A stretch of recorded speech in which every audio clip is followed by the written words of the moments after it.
supposed to be safe. Oh, what a fucking joke.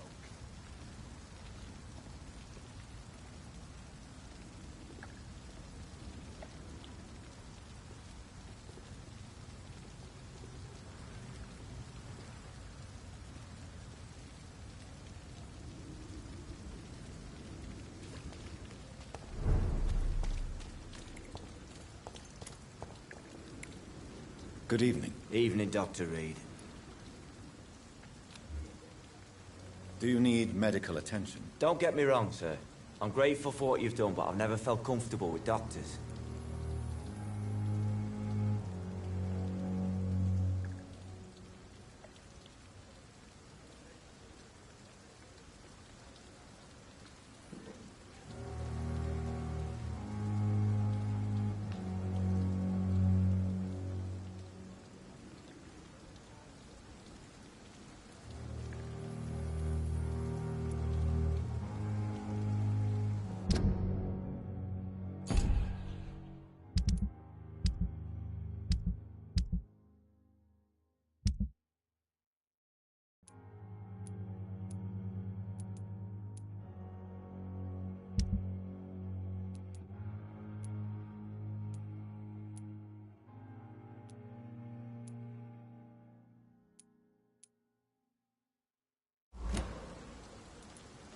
I will see you later.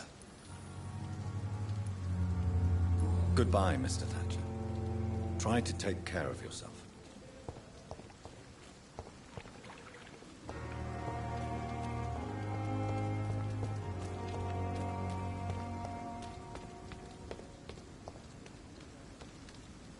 Hello again, Mr. Blight. Good evening, Dr. Reed.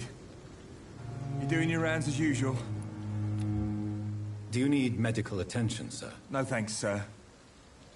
Unless you're able to get rid of every rat in London.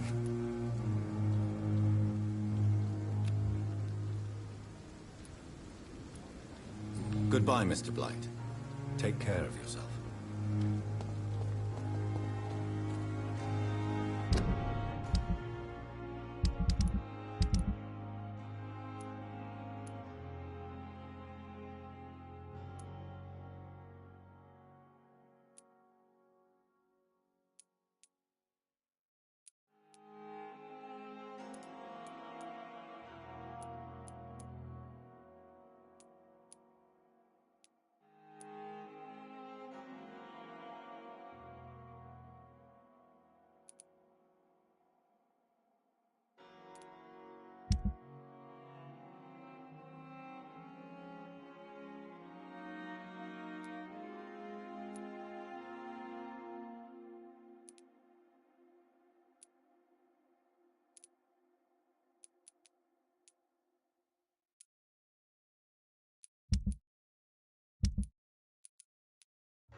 Good evening, Milton. Good evening, Doctor. Still trying to save lives? Do you need any medical help, Milton? I'm afraid I do. Like everyone in this hospital. It's a sad state of affairs when even the hospital workers are worried about disease. Our job brings us into contact with all kinds of infections, Milton. There's no shame in being ill while you're in a hospital. That's easy for you to say, Doctor. I get the feeling you don't fall sick often. But thanks, anyway. Goodbye, Milton.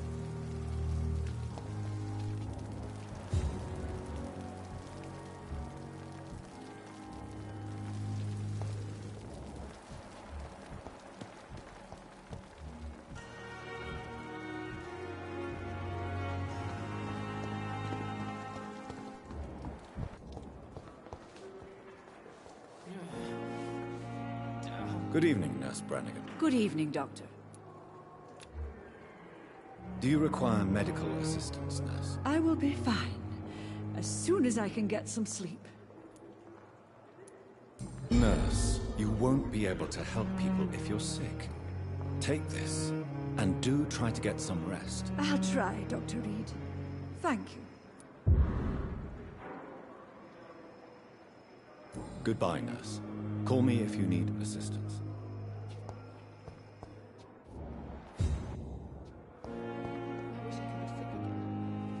I'm quite busy right now, Dr. Reed. Do you need my assistance? Don't be ridiculous. I'm capable of dealing with this myself. I've just not taken the time to do so. Then you are lucky that I have taken the time to do so.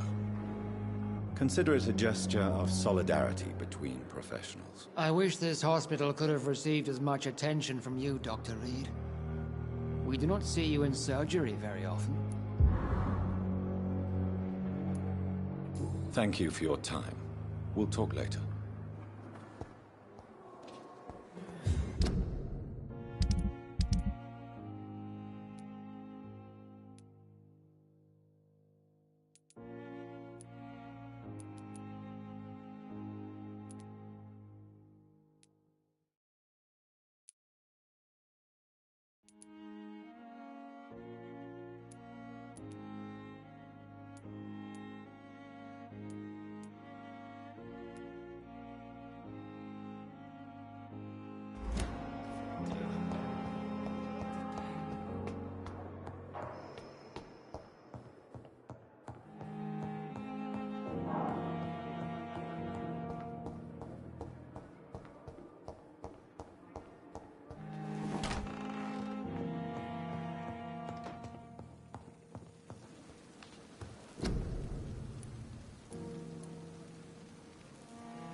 Good evening, Dr. Reed.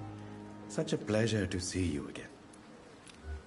Do you need medical attention? Well, the proximity of the dead is not the most healthy company, even if the quiet can be appreciated. Don't take too many risks with your health, Mr. Chidana. None of us are immune to this disease. And that is a good thing. Death and disease is a constant reminder of our mortality. But you have my thanks, Dr. Reed.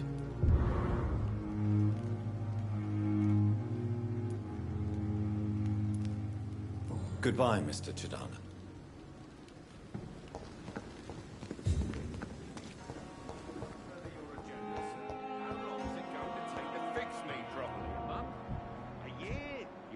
To disapprove of our methods, and you will kindly apologize when you're feeling better.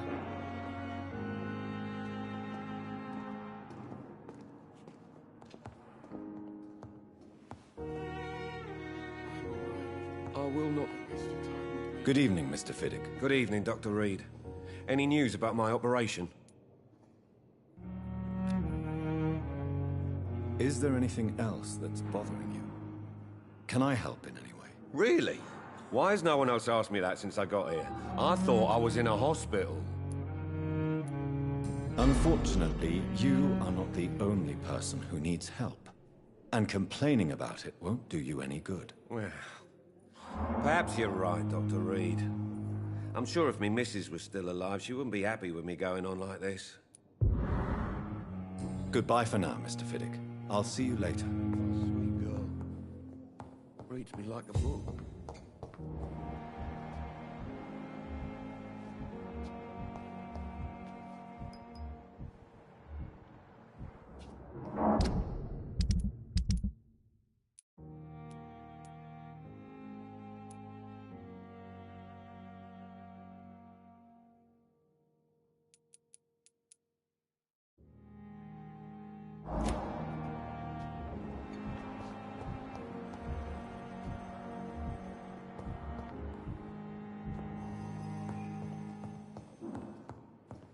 I will not let you down, my boy. Good evening, Mr. Goswick. How are you? I'm okay. Do you need any help? Thank you, Dr. Reed, but you've done enough already. The rest is up to me now.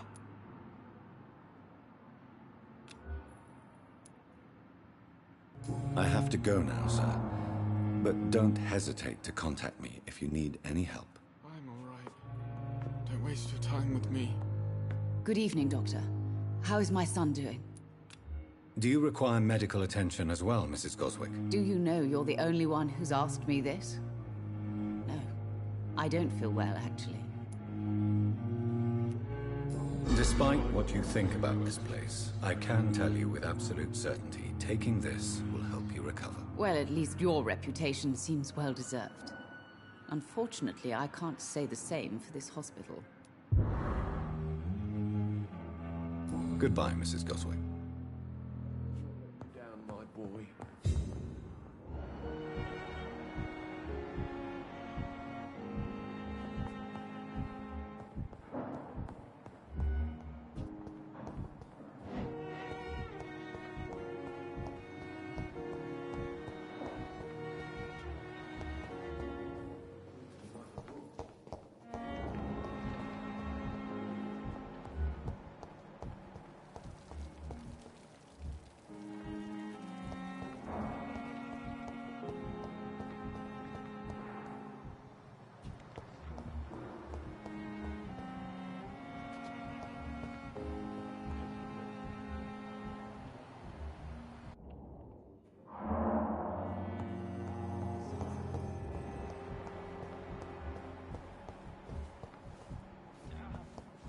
I wonder what your last thoughts would be, sir. It's here again. Good evening, Mr. Elwood. Evening, Dr. Reed. Soldier, do you need assistance? Not really. I think I caught something in this bloody hospital. I swear I'm dead, yet smiling inside, Dr. Reed. As long as you remain here, I will make sure you don't have to worry about your health. Don't think you can do much about it. Damage is done. Goodbye for now, Mr. Elwood.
thoughts would be, sir.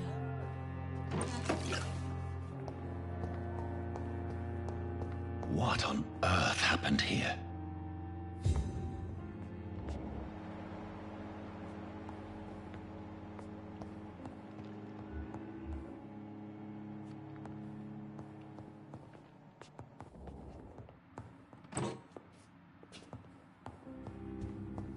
To me, darkest thoughts in your heart. My blood and soul.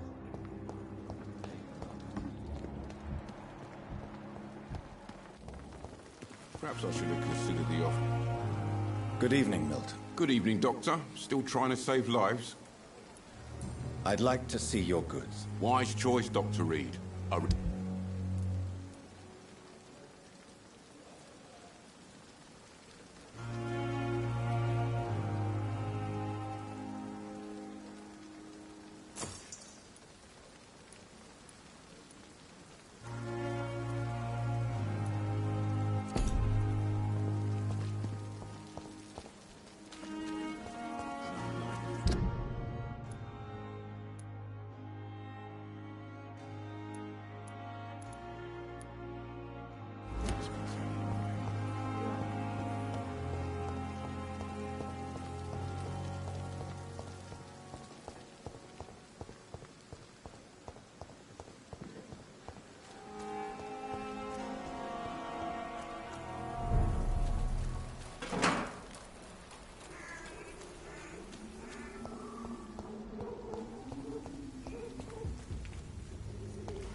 How are you, boy? I'm not your boy, all right? Now piss off. Do you need assistance? Please. Feeling tired these days. There you go. Let's hope nobody steals it from you. Very funny. Goodbye, young man.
Good evening, my dear colleague.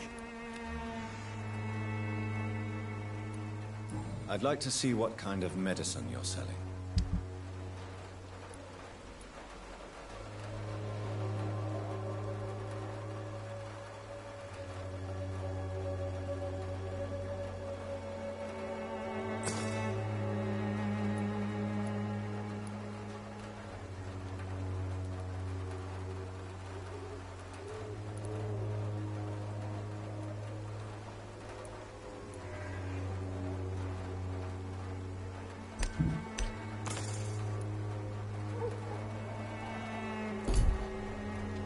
The Swanborough cordial can be the answer to all your problems. As long as you have the money. When science fails Good you, evening, Benjamin. this elixir Can I help will you? give I'm afraid not, Mr. Reed. A gun, alcohol, and a bad temper make a terrible cocktail, sir. Goodbye for now. Blue is no match for the Swanborough cordial.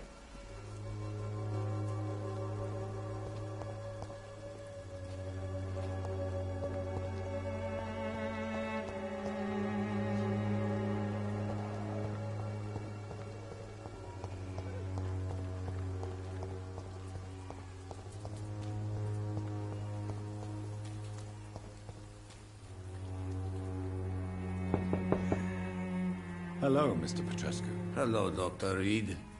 Come on in.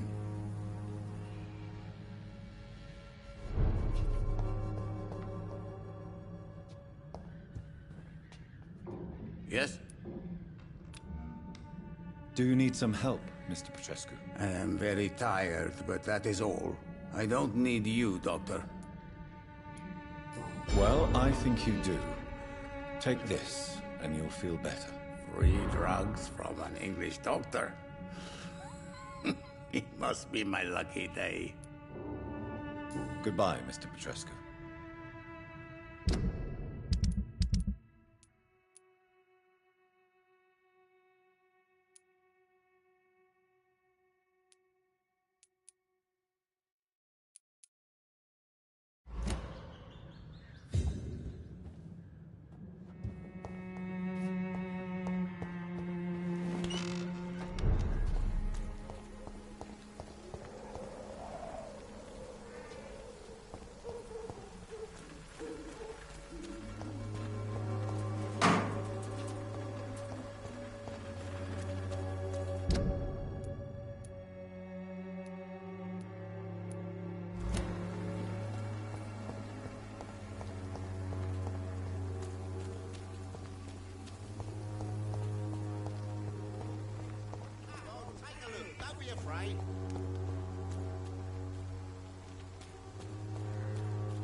Good evening, Christina. Change your mind, Mr. Reed?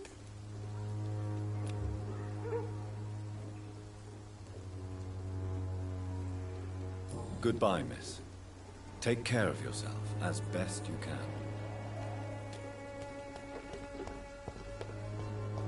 The disease upon us is not an accident of nature, but the punishment of a divine will.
Good evening, Mr. Nithercott. And good evening to you too, my good sir. Can I be of any help?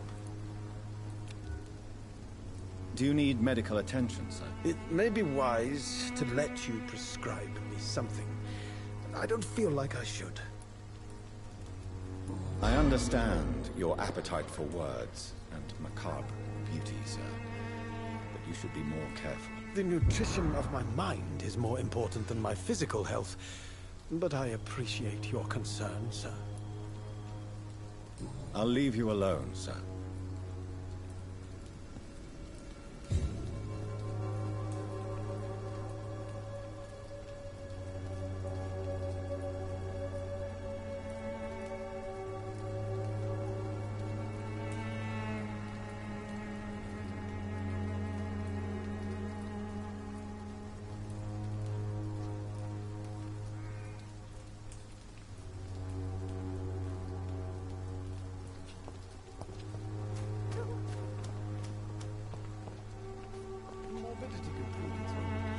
Hello again, miss.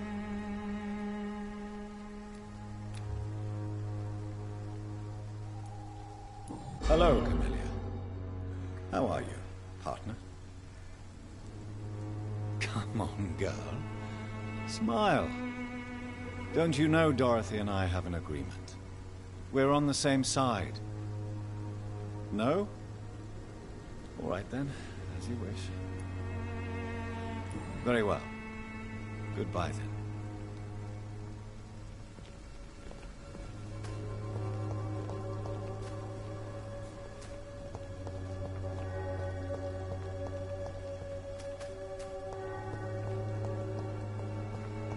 Some of us come to this world already touched by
street corner.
Life running in your veins. This dead flesh needs it.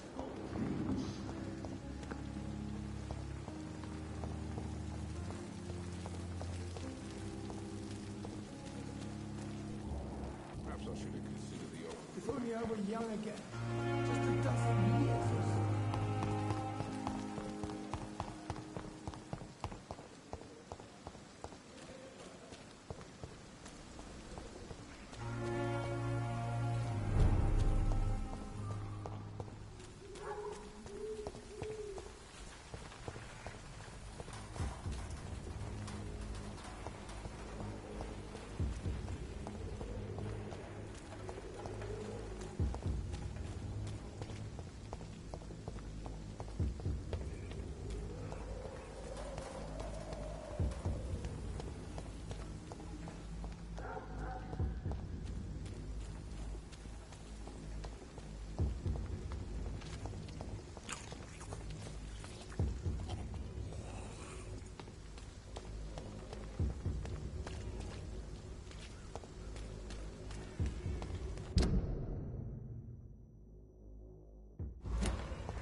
game you pay for peace of mind. Can't you just look the other way this week, Joe? Come on, Some trickery! You are blinded by your false faith!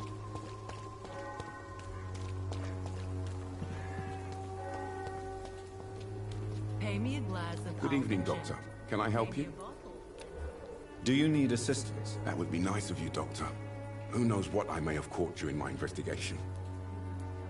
If you persist in investigating the most pox-ridden boroughs of London, you must accept the risks. Thank you, sir.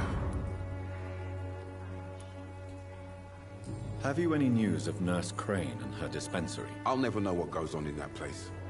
But as long as people are getting better, I'll stop investigating her. Goodbye, Mr. Darby. Farewell. You look so pale, my... Good evening, Christina. Change your mind, Mr. Reed? Do you need any assistance, Miss Popper? It depends on the price of your medicine. I am shocked that you would think I am that sort of man. Forgive my suspicion. I'm so used to liars with good manners. Thank you, sir. Goodbye, miss. Take care of yourself as best you can.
The other way this week, Joe. Come on, we can sort it out, right? It's not my call, Barrett. You pay one way or another.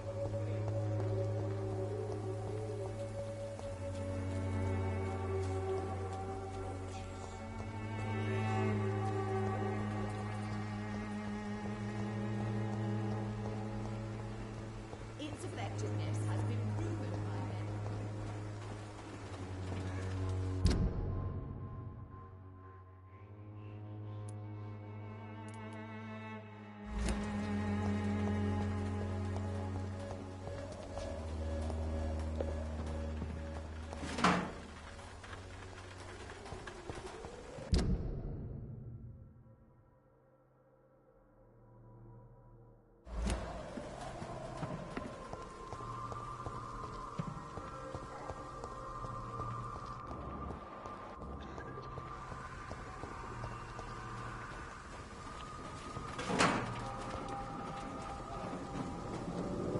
I cannot enter.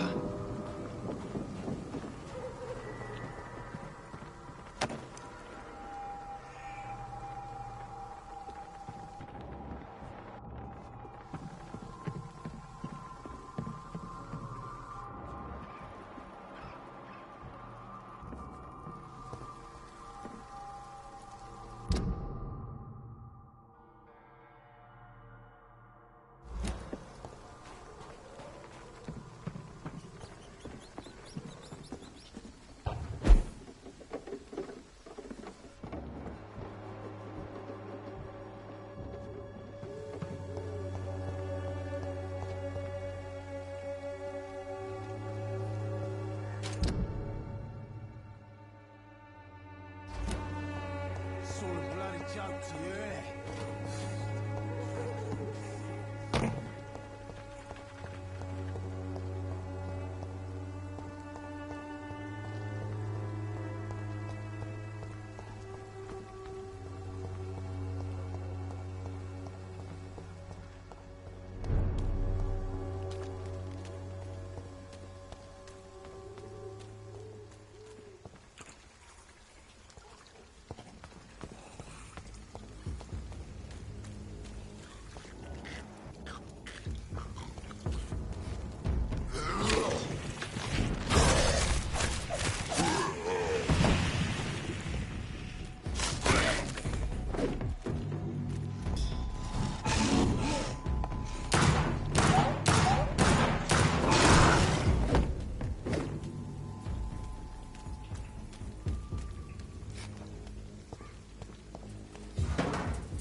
It's locked, all right.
It seems the Priwen are redoubling their patrols in the district.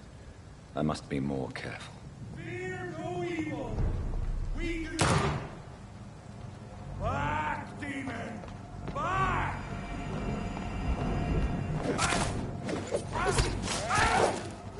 Die, vermin.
Ain't safe here for a gentleman. Oi! Didn't you hear me? Die!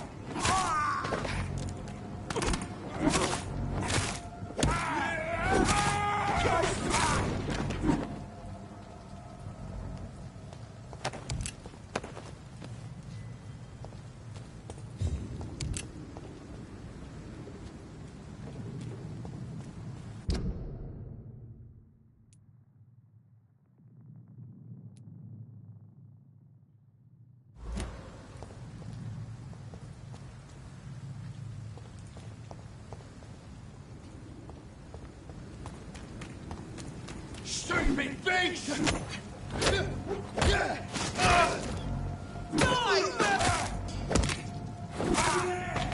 There's one of them birds!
Fucking fast! Murdering bastard!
Good evening, sir. Who the fuck are you? Don't you see I'm busy here? Dr. Jonathan Reed, that's who I am.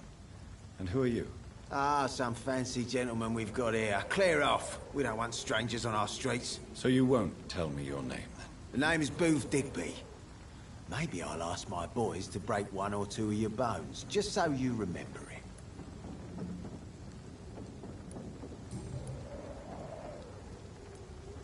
Are you some kind of vigilante patrolling these streets at night? Something like that, but the police aren't in charge here. We are, see? So, tell me about your gang, then. What? Have you got a death wish? You really want me to answer that? Well, yes. You seem so proud of your status. Why not tell me who you're working for? Oi! I'm the boss, all right? The Wet Boot Boys work for me. All of them. Situation round here is better than other districts because of us. Because of me.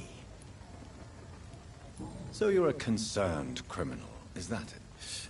Using funny jokes about me and my boys, are you? Fuck. You must have some balls. I saw many men like you during the war, Mr. Digby. Greedy little cockroaches who feed on despair. I could kill you for saying that. But, nah. You've been a soldier. I can respect that. What can you tell me about this part of town? Things ain't that bad, thanks to us. We give people what they need, and we control this borough. Well, you're not doing a very good job. People are still dying here, like everywhere else. Yeah, well, we can't be everywhere all the time. And Edwina says if we can find more guns, we could be more efficient. More efficient? Really? You should probably tell Edwina that guns are useless against diseases and infections. Incredible. You know what? You're lucky she can't hear you right now. She's more smart than patient. My sweet queen of the docks.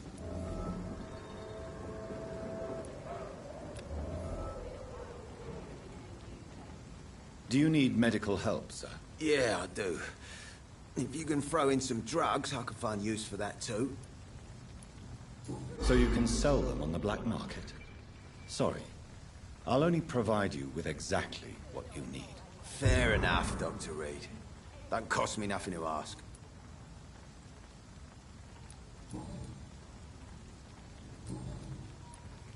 Do you know where I can find Sean Hampton? I need to talk to him. The sad saint. Why on earth do you want to talk to him? He was one of my patients at the Pembroke Hospital. Oh, yeah. I heard the poor bastard had been abducted by some cunt. You better ask Tom Watts. He knows Sean Hampton well. Goodbye, Mr. Digby.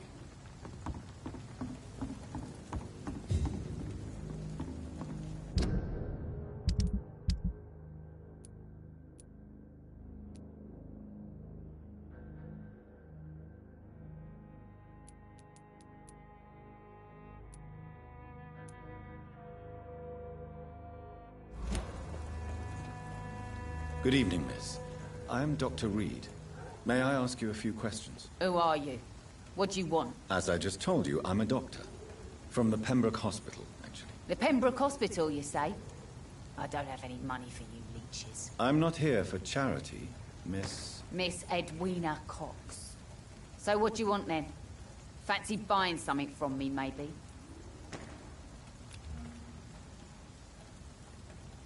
Can I offer you my medical help, Miss Cox? Giving out for free? You'd make a poor businessman, Dr. Reed. Perhaps I would. Please, take this. You will feel better. Thank you. But don't expect me to owe you anything.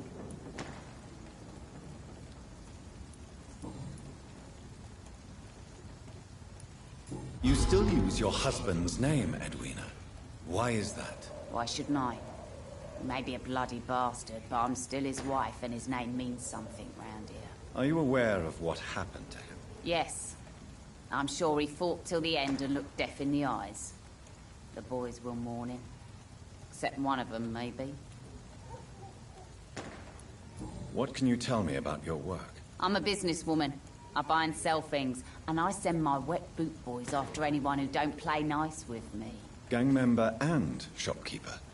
Can't be easy running double shifts. If you're interested, I may find use of a doctor who can freely walk across the city, you know. You're quite blunt, aren't you? I like people who know what they want and say what they think. This is a time of great opportunity for those ready to embrace their destiny.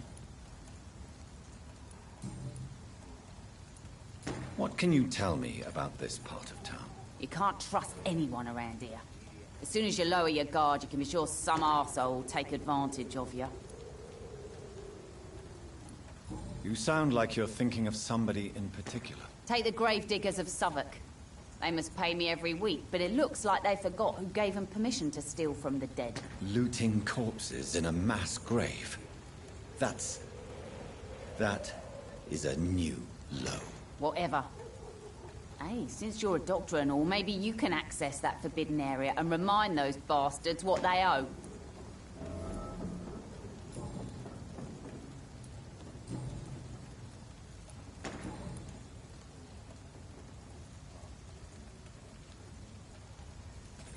Ooh, Digby looks at you with love-struck eyes.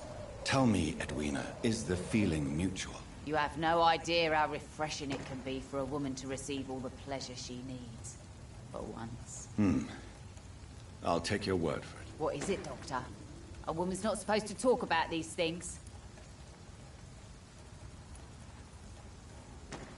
I'm not that easily shocked, Miss Cox. You can speak freely about your lover, if you so wish. The poor bastard is good to me, if you must know. He makes me feel good. And that's a first. So you're just like any other couple, after all, are you not? Yeah, we're so ordinary that I'd put a bullet in his head if he ever cheated on me. I'm looking for Mr. Sean Hampton. Do you know where I could find him? The sad saint? I heard he was mugged or something. Yes, he was. But he left hospital recently. You don't say. Well, I suppose it's good news for the homeless and the useless. Ask them, they must know something. Can I see what you have to sell? As long as you have money, I'll show you all I have.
Pleasure, sir. Been a while since we've seen any new faces round here.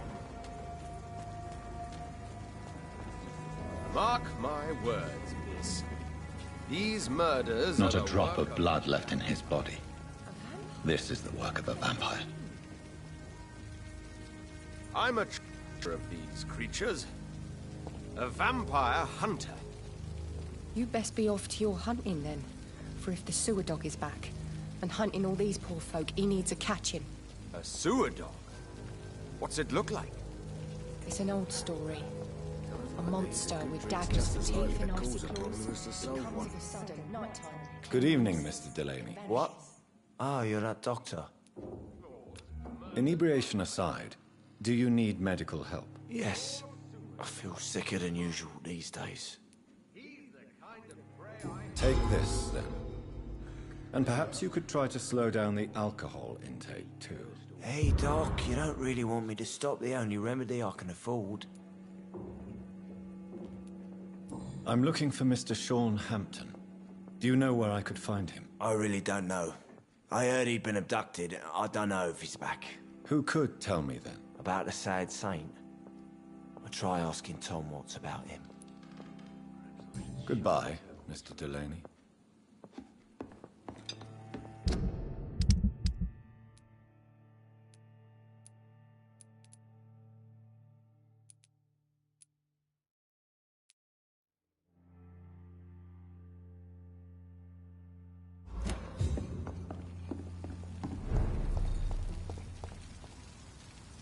Good evening, sir. Have you witnessed any suspicious activity or strange events recently? And what do you define as a strange event? More to the point, who are you? My name is Ichabod Throgmorton, vampire hunter extraordinaire and warden of the East End. A vampire hunter? Really? I know what you're thinking. I'm just another lunatic howling at the moon, but I'm not. The bloodsuckers exist, and they're close. Mr. Throgmorton, I'm Dr. Jonathan Reed. I'd like to hear more about these vampires you're hunting. A man of science? Well, I'll be glad to enlighten you.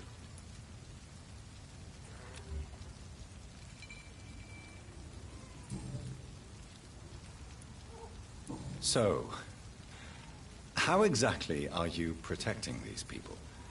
I'm curious. I patrol late at night, investigating anything unusual. I try and encourage people to stay indoors, but people are careless. How do you identify a vampire? It's simple, really.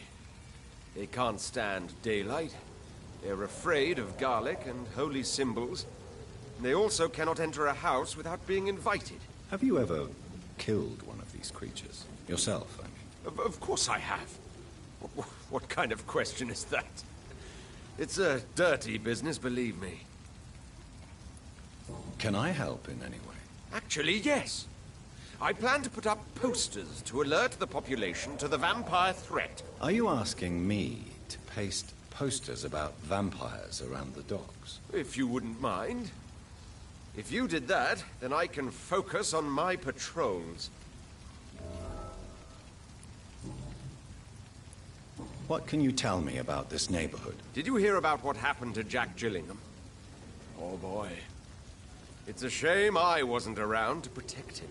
It's impossible to protect everyone. The violence seems endemic in this part of town. But it's my duty. I am convinced Jack Gillingham was killed by a vampire. These evil rodents are spreading like a plague.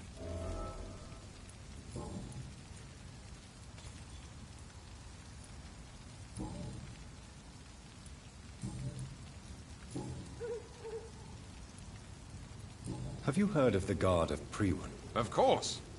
They're dedicated hunters. A little militant for my taste, but they do let anyone join.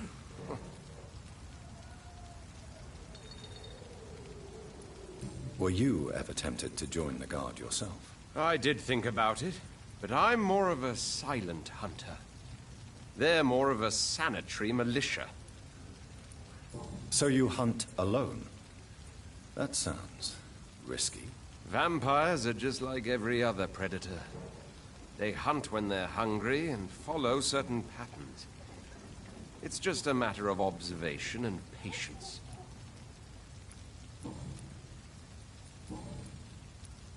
I'm looking for Sean Hampton. Can you help me, Mr. Throgmorton? The sad saint? He should be at his night asylum at this hour, but I cannot tell you how to find it, sorry. Really? Why is that? It's nothing personal, Doctor. I'm sure your intentions are good, but people who sleep there, they have plenty of reasons to hide.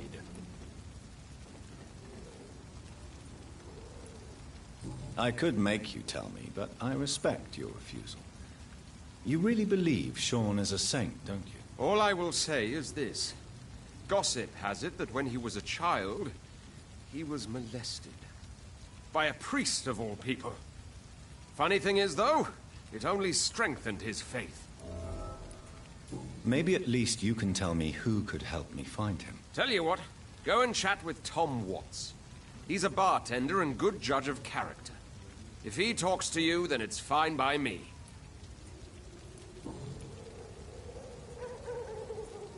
Goodbye, and good hunting, Mr. Throgmorton.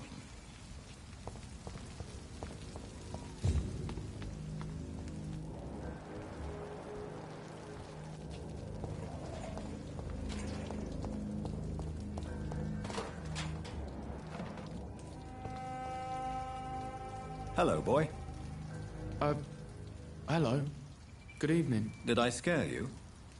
You have nothing to fear from me. No, it's just that people prefer to avoid me. Well, I won't. I'm a doctor. My name is Rufus, sir. Rufus Kingsbury.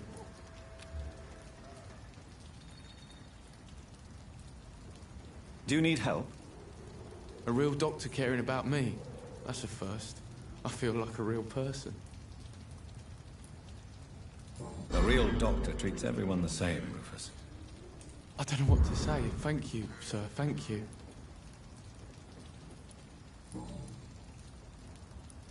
What do you do around here, Rufus? I listen to the news on the docks, sir. And I smile at those kind enough to spare me a bob. Do you have a job? It's hard to work, what with my head and all. Since I was a boy, I've always had trouble remembering what I do and why I do it. What do people say about this place? Things have been tense between the wet boot boys and the communists. They both feel they should run the docks. What can you tell me about this region? It's all about staying out of trouble. But since most people prefer to avoid me, it's pretty easy. Why do people avoid you? They call me Rufus the Curse. Around here, I'm a bit of a bad luck charm. Have you ever thought about leaving? Where else would I go? At least I know these streets and some people around here. This is my city, for better or worse.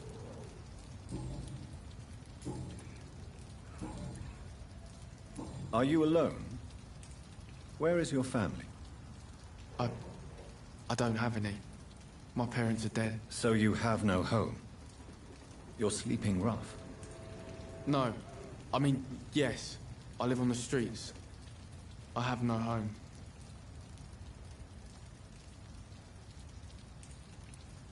This city has abandoned so many of its children. It's tragic. I've known worse. I'm not all alone. I have Mrs. Fishburne. She's been very kind to me. Why do you think she's so considerate? I can't say, sir. I guess she's a good soul.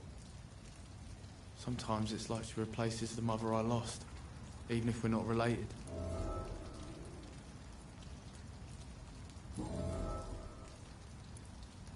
Do you know a man who lives in this part of town? A man named Sean Hampton. I'm looking for him. Sorry, sir. I don't know a lot of folks around here. Most prefer to avoid me. Well, I don't think you should talk to him. He may be very sick. Thanks for the tip. You might want to check the Turquoise Turtle. It's a pub not far from here. The barkeep knows everyone in these parts. So long, Rufus. Be careful. Take care.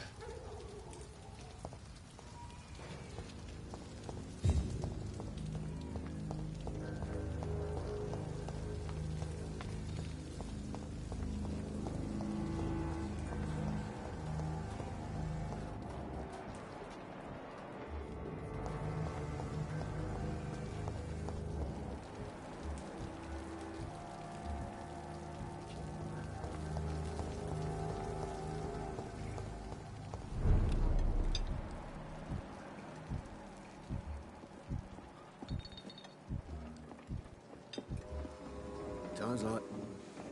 Welcome back, Doctor. What can I do for you? Tom, I need to find Sean Hampton as quickly as possible. I've been told you could help me. I heard the sad saint was recovering at Pembroke Hospital. Did he leave or something? The important thing is I find him, quickly. Why not try his night asylum? He takes care of those who need a meal or a roof there. Where is it? It's in an old warehouse, northwest of here. Just follow the bank to the west and go north when you reach the end of the pier.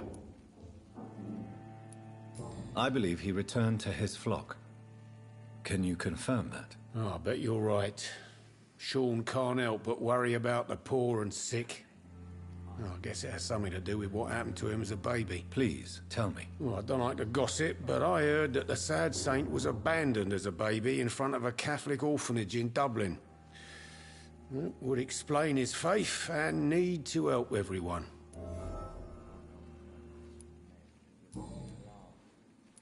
Goodbye, Mr. Watts. Sounds like these are good drinks just as likely to cause... It didn't deserve...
Seems like the guard of Prewen is on Sean Hampton's trail, too.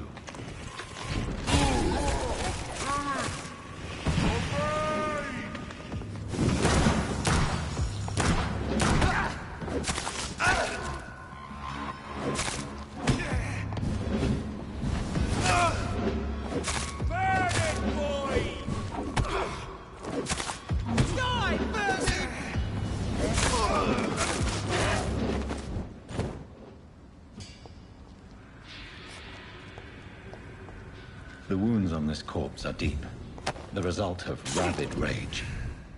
If this is Sean's doing, he's become a murderous beast.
Steady, boys!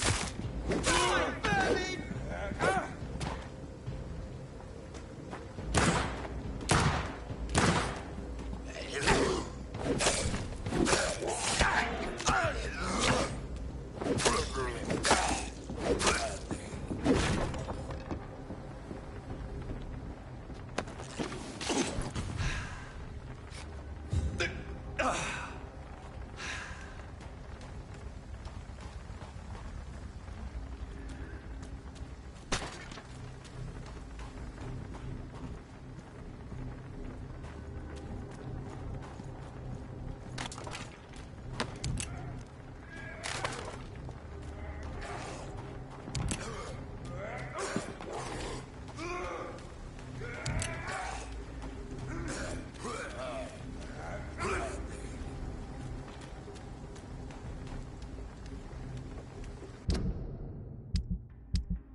Some of that. Watch out! Filthy fucking beast! Grenade! Oh, Christ!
This is no place for a gentleman! Over there!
Back in the...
I cannot enter.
are you just out of your mind?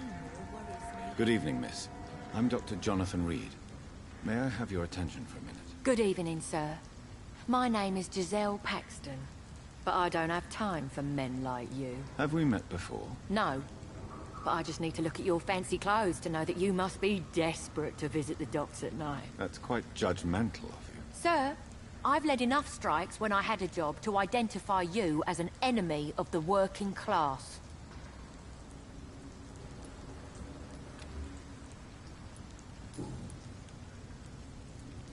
May I ask what you do for a living? I'm killing myself scraping for a living. And you? Have you ever had to struggle in your entire life? As I told you, I'm a doctor.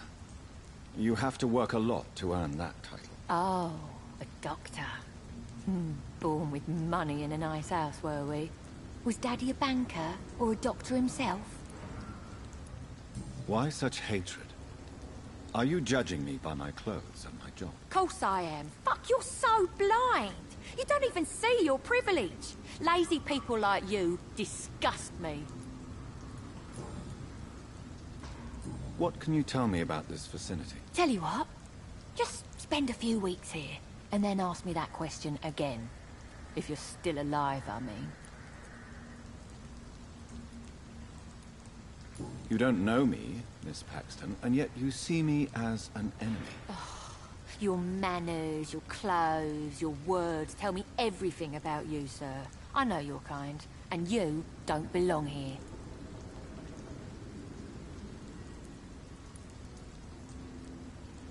You're right. I have never suffered from poverty. But that doesn't mean I don't fight it and its consequences. I really doubt you ever had to fight for anything in your life, Dr. Reed. If you have something to say, say it. I'm getting tired of all this. Oh. You want information instead? Well, here's some for you. Giselle Paxton does not like you at all, Doctor.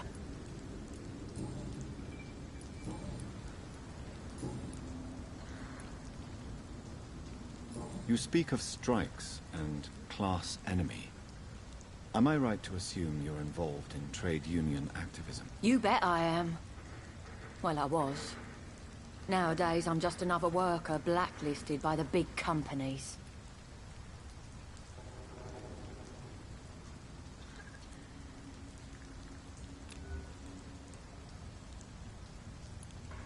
You lost your job because of your beliefs. Those bastards really hate a worker who refuses slave wages and unsafe conditions, especially when it's a woman.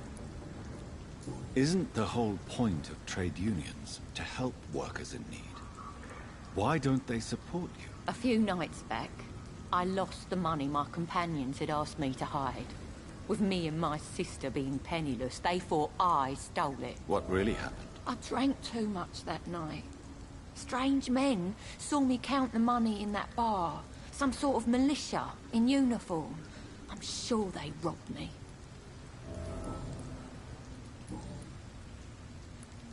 I'm looking for Sean Hampton. Can you help me? What is it you want? Does he owe you money? Has he displeased your Royal Highness? I'm no snitch, Mr. Fancy Pants. Well, I'll leave you for now.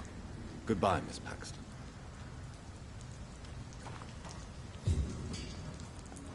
Hope Giselle will pull through.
Good evening, miss.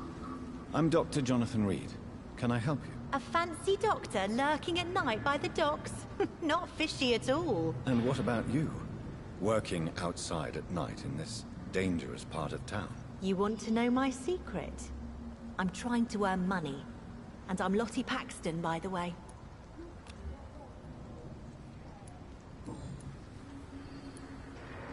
Is it not dangerous to work here at night? As long as I have good legs, I can run away from trouble. The sad saint now provides me and my sister a bed and a roof. I don't want to lose that. Are you homeless, Miss Paxton? Mr. Hampton's night asylum is our new home now. It's a safe place for me and my sister. What can you tell me about the Sad Saint? It's just the nickname of Sean Hampton, the sad saint of the East End. He gave me shelter, and he's not always sad. What can you tell me about this place? How are things here? It may be okay for a strong girl like me, but a dandy doctor from the city like yourself, you better watch your back, Mr. Reed. You really think I should go back to a safer place, miss? No. I think you had better stay and help as many people as you can. Just avoid the wet boot boys. Those bastards are worse than the epidemic. Which local dangers must I avoid? Well, the gangs, the thieves, the drunks, the jobless. A man with your fancy clothes will attract a lot of attention. Well, I am not someone so easily intimidated. Glad to hear that. And if you get into trouble, you can always seek help at Sean Hampton's shelter. No one would dare to be violent there.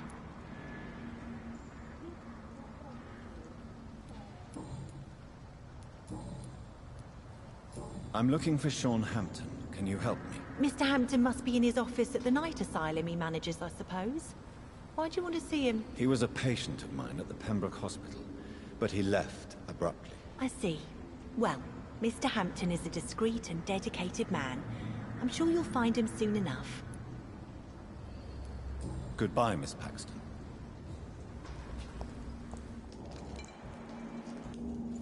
Come now, Lottie.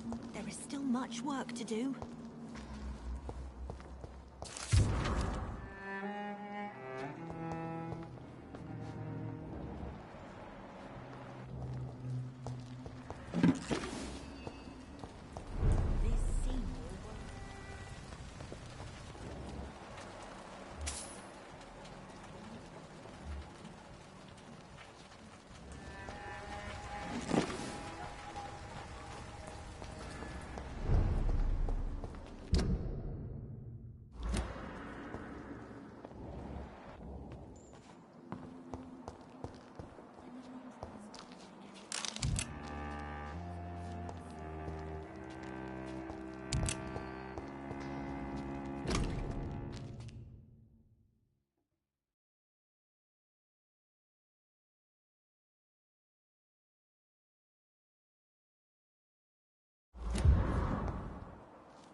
It's locked, all right.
Why the long face, Doctor?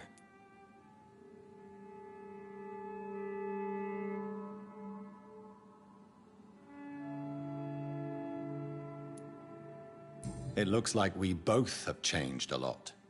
I must confess, it saddens me, Sean. Put your faith in the Lord, Doctor. He has a plan for all of us.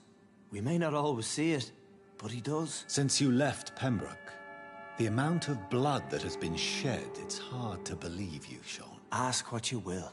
As the Lord is my shepherd, I will not speak a lie to you.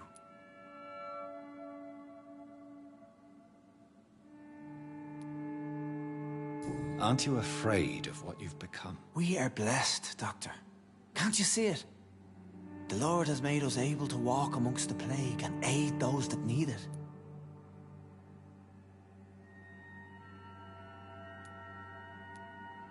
But you must drink blood now to survive. No, not your scripture.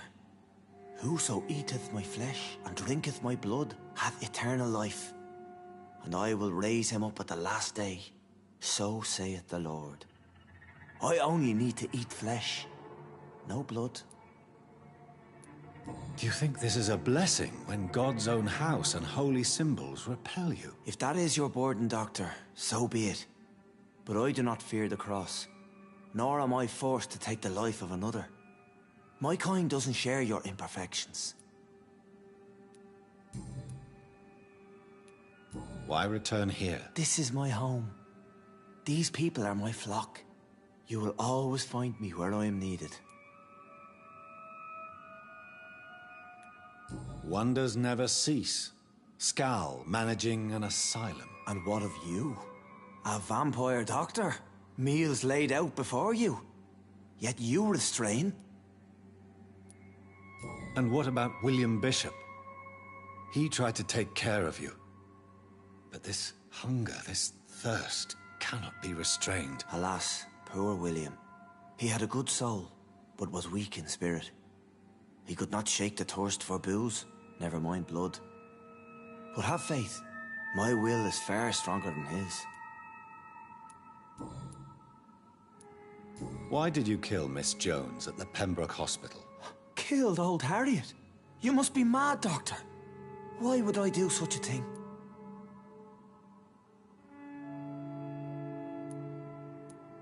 So you claim Miss Jones' death was not by your hand, nor the other incidents at Pembroke? Though Harriet was an angry, spiteful woman, she was one of God's creatures. I have nothing but love for all he has made. But you were close to her. Of course. But she was lost, separated from the fold. She did not see the hand of the divine in my blessed condition. People have been murdered. I've seen the blood. I don't believe you can be trusted. Have a little faith, Doctor. If you will follow, I will guide you to the light. How do you plan to do that? Take this key of the old sewers. The entrance is by the riverbank, south from here. There you'll find all the proof you need.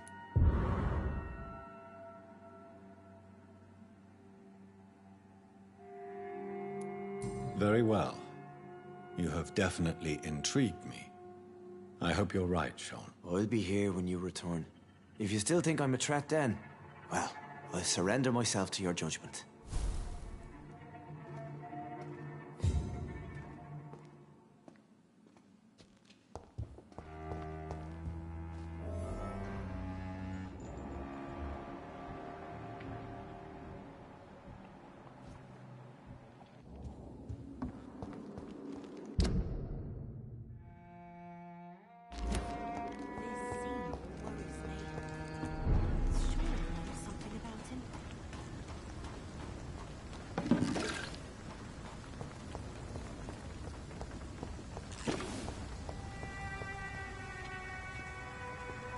Good evening, Mr. Throgmorton.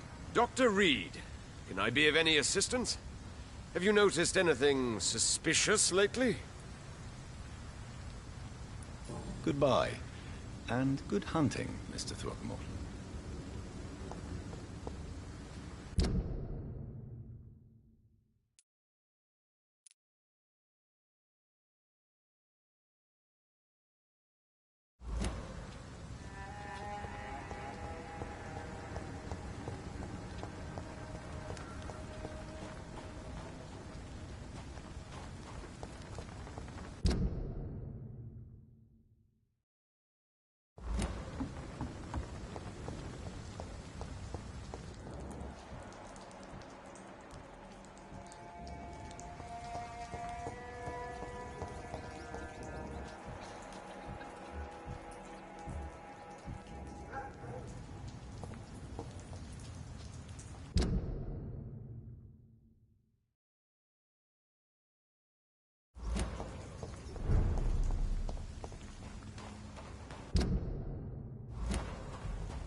It's locked.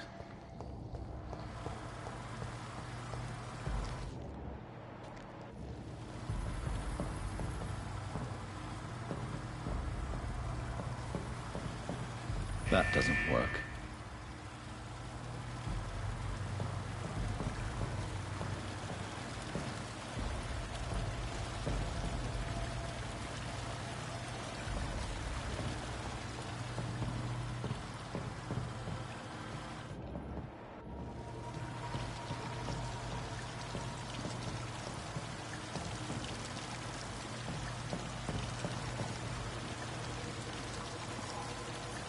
There must be a way to control the water level in this reservoir. I need to find the wheel.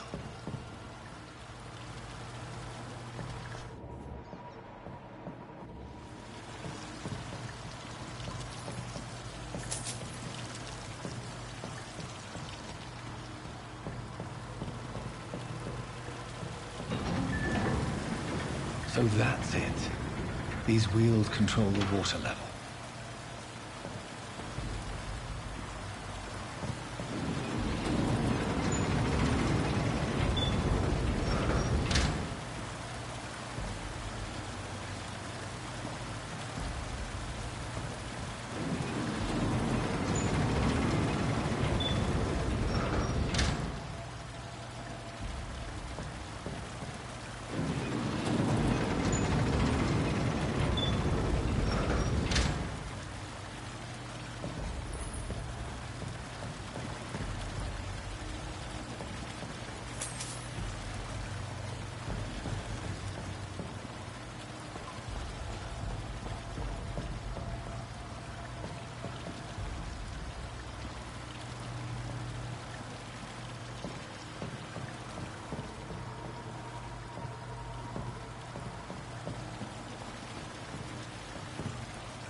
That doesn't work.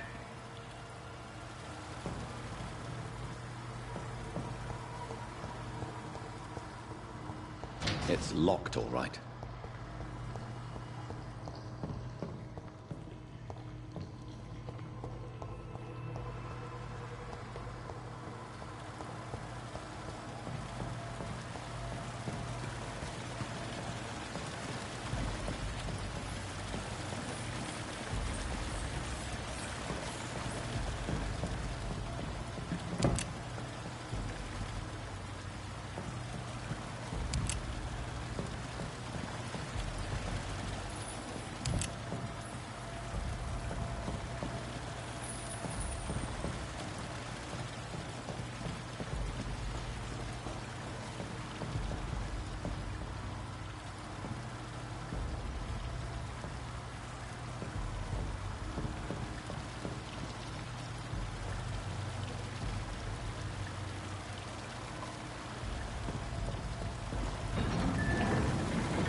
The gate should shut properly now.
I have this thirst for blood.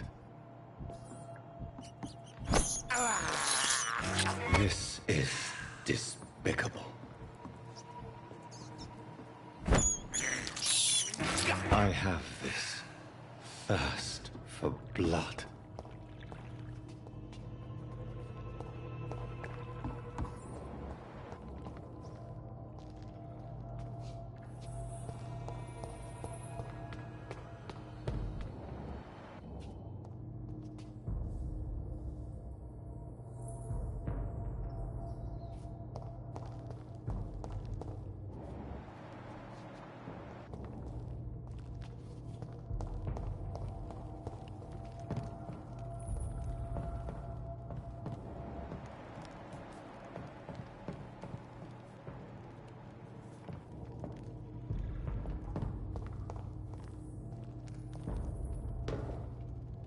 I cannot enter.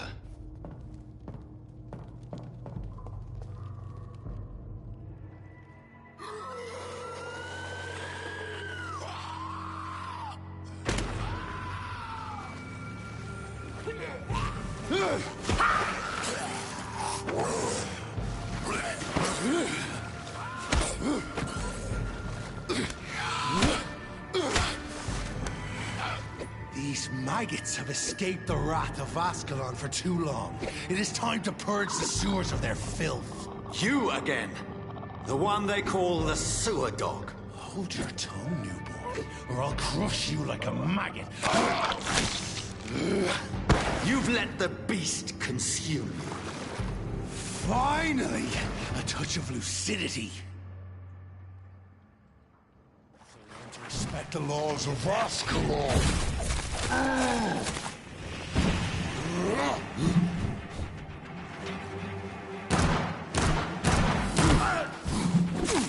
Once you vanish, I'll slaughter these skulls while singing your name!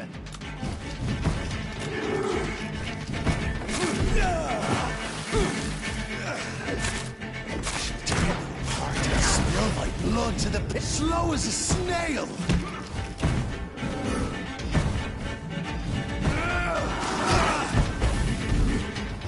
Return to your apothecary and needles. Down, stay down.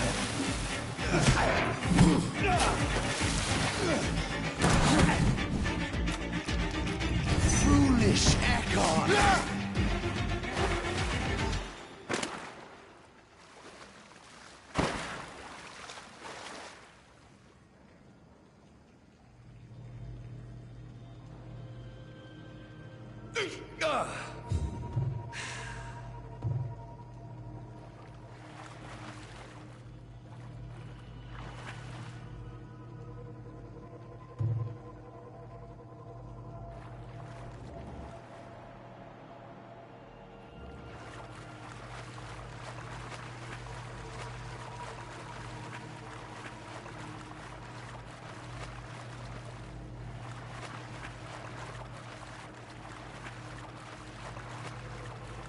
It's locked.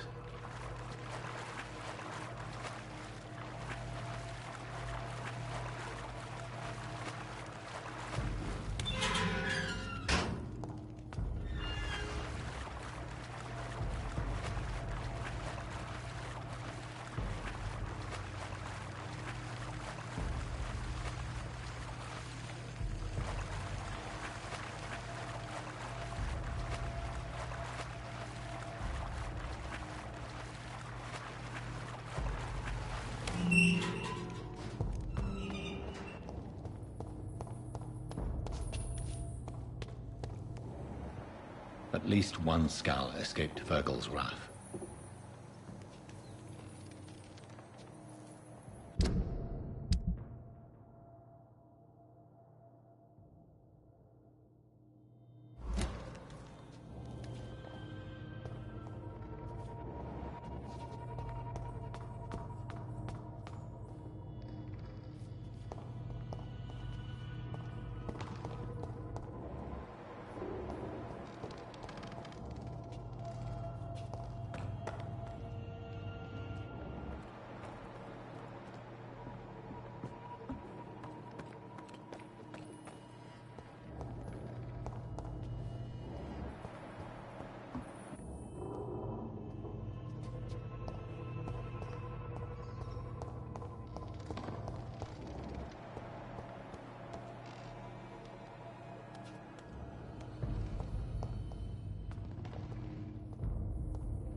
How could he have made it this far? There's blood everywhere.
This is our domain, not yours.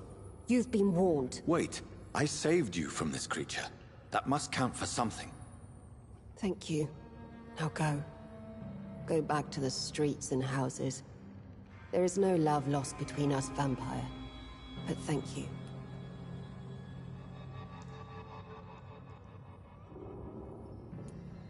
Sean Hampton sent me here. I believe he wanted me to find you. Who are you? If you must know, they call me Old Bridget. And this shelter is where we live. I'm Jonathan Reed. I'm a newborn Ekon. I'm afraid I'm not sure what's going on. I shall not bend a knee, young Ekon. But I sense your pain. Ask, and I will afford you my attention.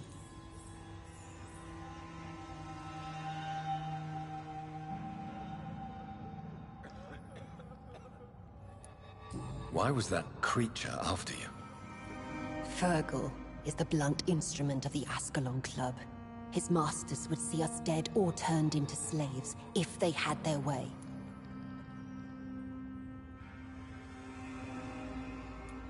What the hell was that thing? He wasn't an Ekon or a Scow. They are known as Volkod, an ancient offshoot of immortals. Blood drives them, enrages them. What of this Ascalon Club? Vampire Society's elite in the Empire. They make the rules and enforce their judgment upon us whom they see as lessers. So is it you that Sean Hampton sent me to find? Perhaps. The sad saint was always kind to us. He must trust you if he revealed our location. Sean is a Skal. All those I've encountered have been violent, crazed creatures. How can he be any different? Maybe because he is the sad saint. Or perhaps because I am Old Bridget of the Sewer Skulls. Sean killed a patient of mine. And that's just one of the murders he's being hunted for. If you refer to Harriet, she is now among us and under our protection. Harriet Jones is alive. That's it. That's the proof Sean wanted me to find. I must talk to her. No. Harriet is not alive. But you can speak to her. I must warn you. She is fragile and may not receive you warmly. I don't understand. She is filled with bile and hate. Her mind is sharp as a tack, but her body is so weak. I've never seen its like before. She is resting in a room on the far right of this hideout. Thank you. I will bear that in mind.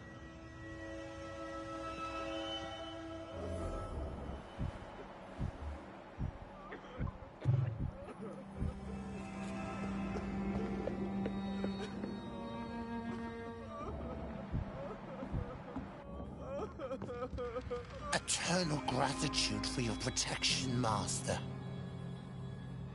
Eternal gratitude for your protection, Master. We're at your mercy. Will you end us?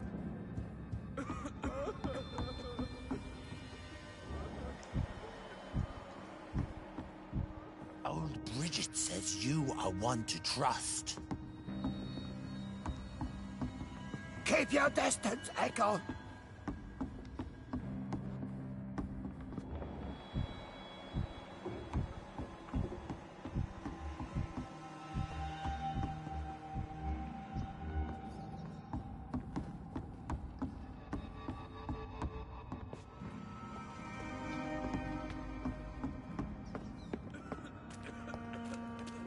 Your spare little eyes, Hector. So sweet of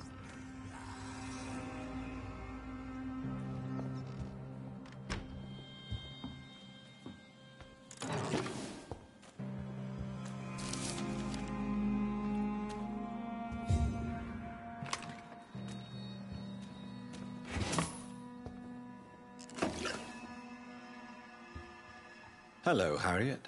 Do you recognize me? Yes, you were from the Pembroke Hospital. The young doctor. So full of secrets. I've so many questions I need to ask you, Harriet. If you would. I love questions. As for the answers, you may not like them. How do you feel? I can't see. I can't move. My body's burning. I feel as if I'm dying over and over again. Have you tried to eat or drink something? People here tried to feed me, but I'm just not hungry. I don't have the strength. Does the pain ever stop? It is not pain I feel. It's like I can't stop feeling every inch of my body. But at the same time, each muscle and bone is the wrong place.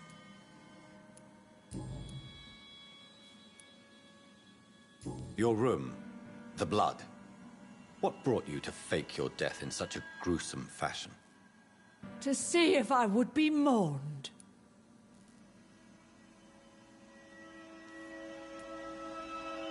Why flee with Sean Hampton? Oh, it's always a pleasure to see a saint fall to sin. But the coward still won't kill. Do you take pleasure in causing so much pain and sorrow? Nobody gave a damn about me. Not a tear shed. Poor Harriet. Always the discarded. Why did you come here? And why not? This is where I live now. Leave me be. So you desire to stay here? Yes, I'm with my own kind. Birds of a feather, so to speak. Poor Harriet. Always alone. Will you respect old Bridget's wishes? Will you obey her? Bridget is kind. She only needs to keep me fed and I'll be good. I have a question of the utmost importance to ask. Will you answer? Questions, questions, questions. The good doctor, always searching for answers. Do you remember what you did after leaving the hospital? Did you kill anyone? First, a question from me. You answer first. Very well then. What do you want to know? Are you like me? Are you also dead?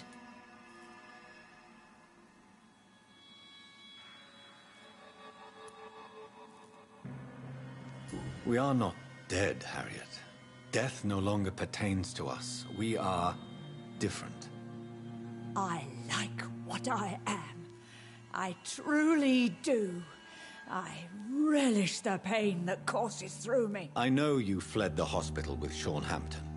Did you or Sean kill anyone in your flight? Anyone? Try and remember. I will not lie. I wanted blood, and I wanted revenge, and Sean pulled me from it, brought me here instead. But the shadows heard my prayers. The shadows killed that bastard.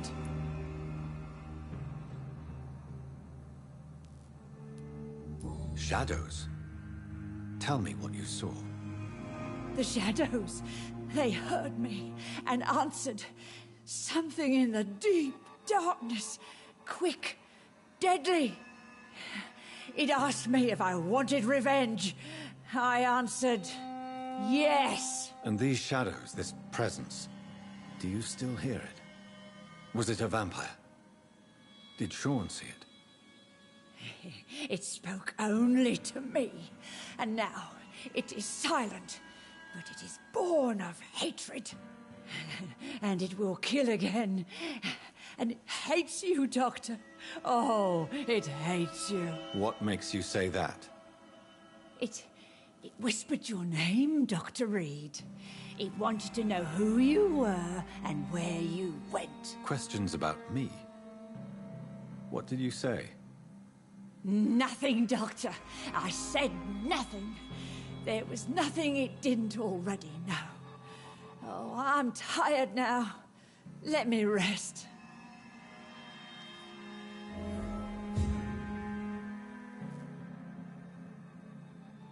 No more questions, Dr. Reed.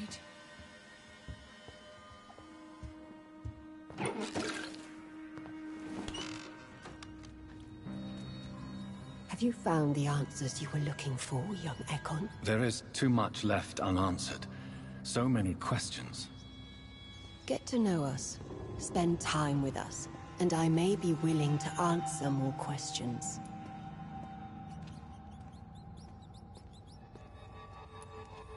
Your diction, your words.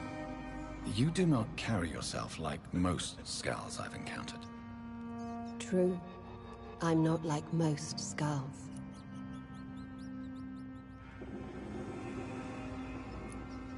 You were once someone else. What happened to you? It is as sad as it is long, young Ekon, but it will remain mine.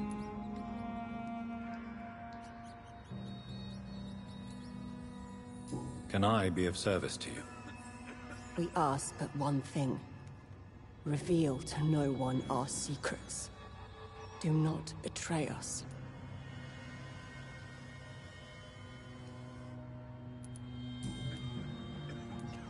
Why do you live here, amongst the filth and vermin? Live. Here we hide.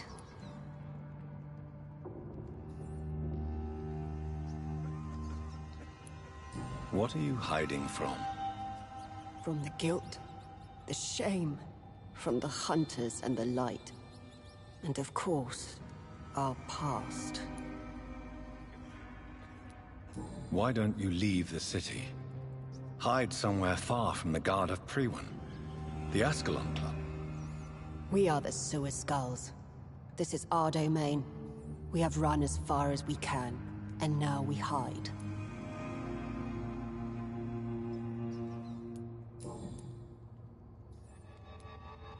For how long have you been in hiding here? Skulls have been hiding under London since vampires first entered the city. Where did you hide before the sewers? We claimed ancient tunnels, forgotten caverns, catacombs.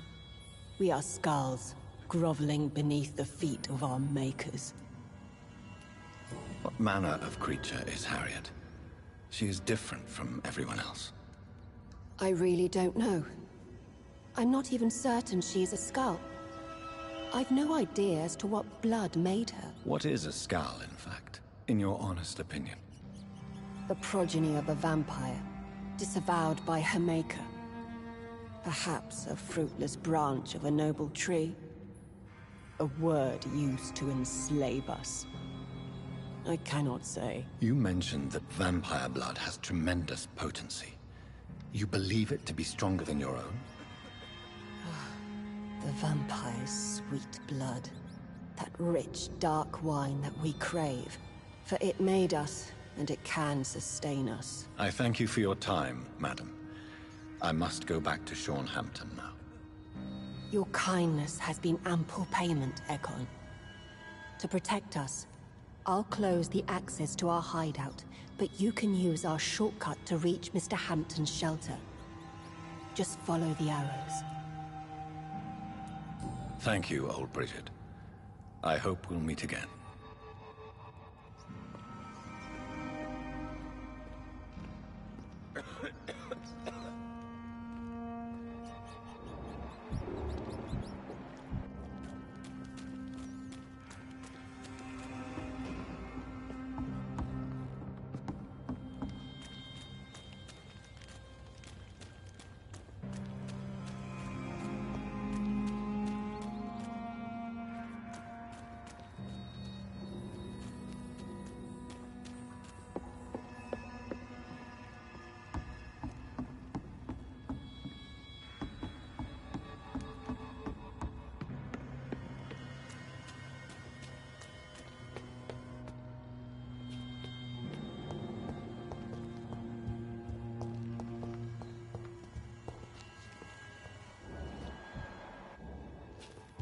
We're at your mercy.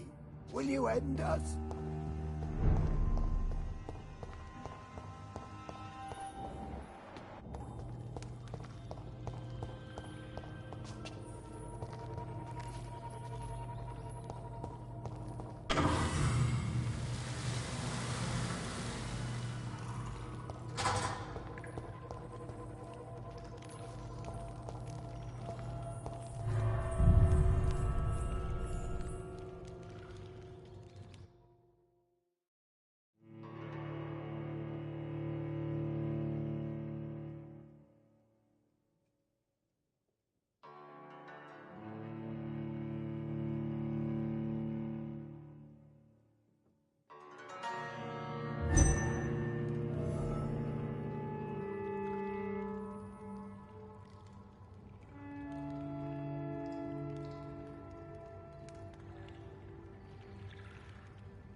Welcome back, Dr. Reed. Would you like to take communion with me now? Sean, are you eating raw flesh? It is the sacred flesh of the mortal lamb. Our Lord's bountiful transmutation for the sustenance of his believers.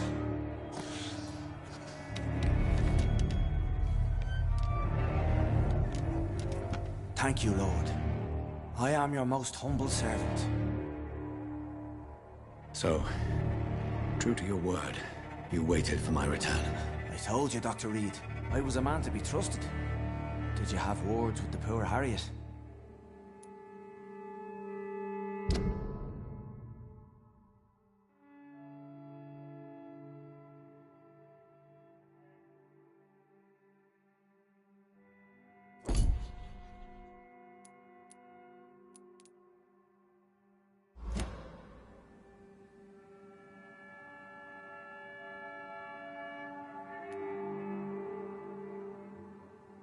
You make no distinction between the living and the Skulls, do you? We are God's children, Dr. Reed. One and all. And he's determined to save us.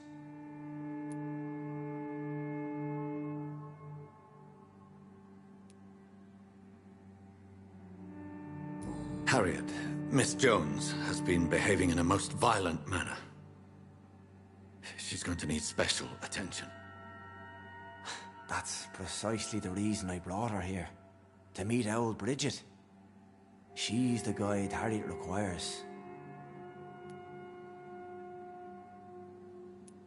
Harriet is possessed by her hatred. You cannot let her roam free. She's dangerous. She has joined her own kind, Doctor. Old Bridget is a saint to the younger Scals, guiding them to salvation and peaceful existence. I believe I've learned all I need to know. I'm certain you've killed no one, but one day I believe you'll cross the line. Logic is a false prophet. Faith is the only path to salvation. What do you mean? We have been blessed with God's eternity. We are the instruments of His divine will. We shall feed the hungry forever and ever. Amen.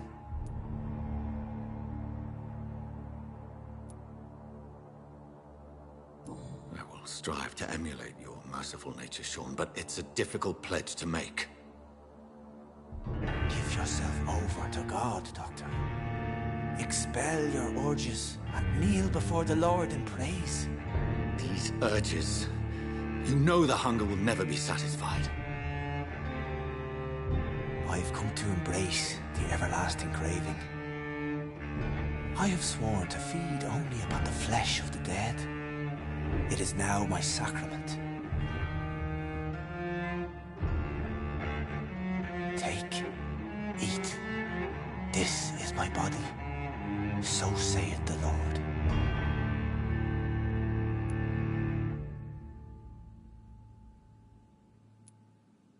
My discoveries.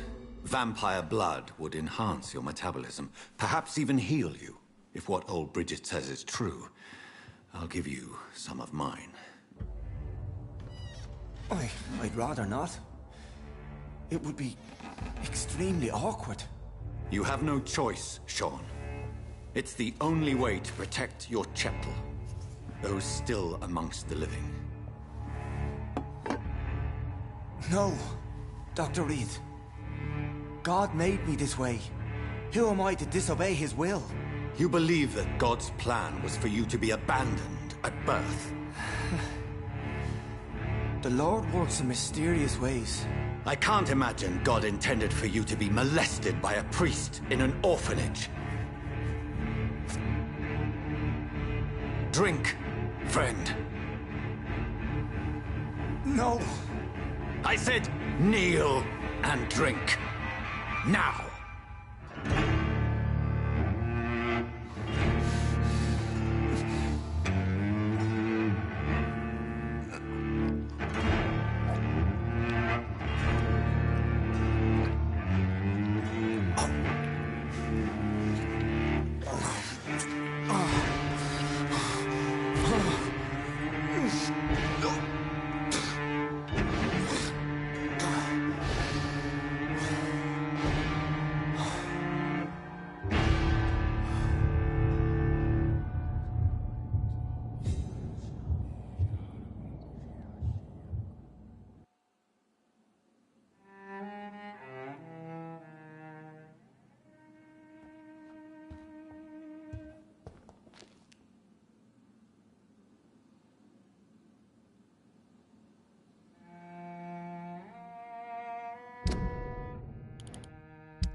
Another corpse thrown in the streets.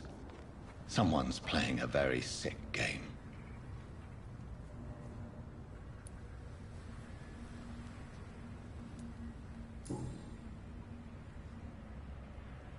I know this brooch.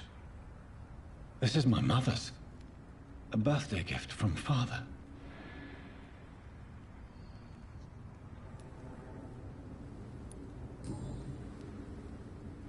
"29 Pretty Orchard Street. That's near Poplar's district. Why would this man carry off my mother's brooch? I must go there.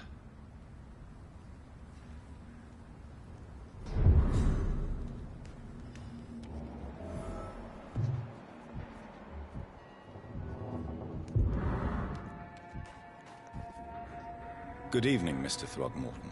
Dr. Reed, can I be of any assistance? Have you noticed anything suspicious lately?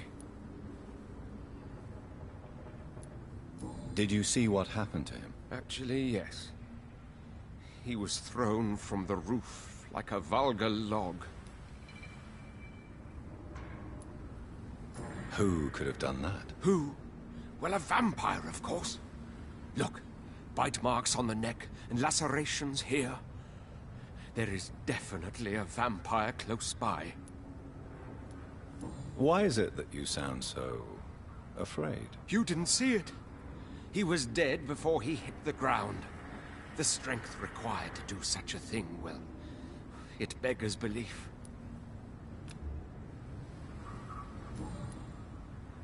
Goodbye, and good hunting, Mr. Throgmorton.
I cannot enter.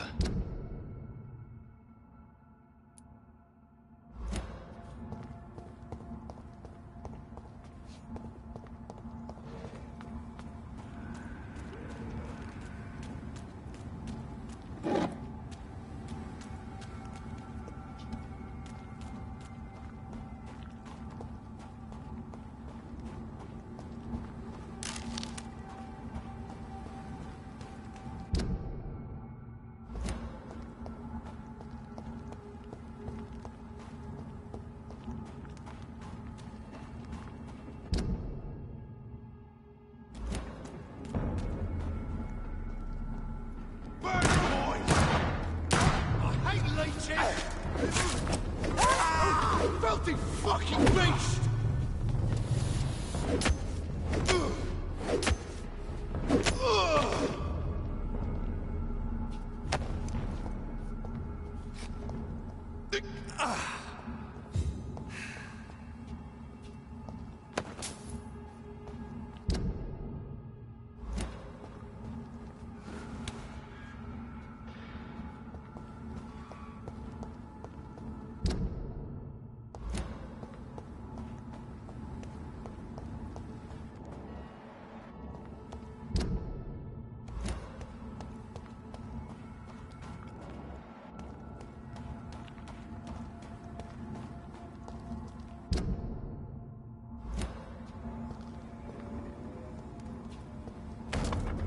Get their weapons ready!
"29 Pretty Orchard Street. This is it.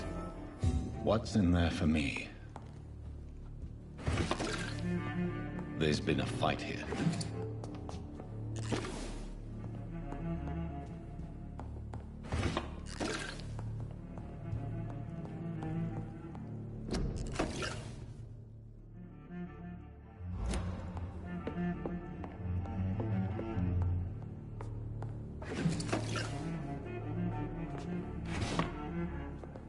This window was shattered with violent force.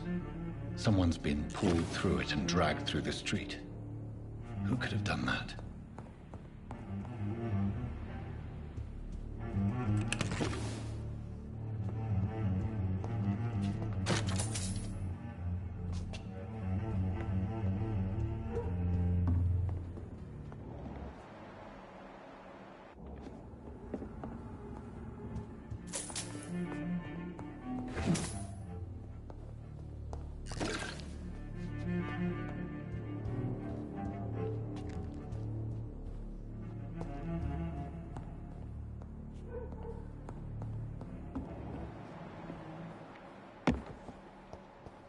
Where does this blood trail lead?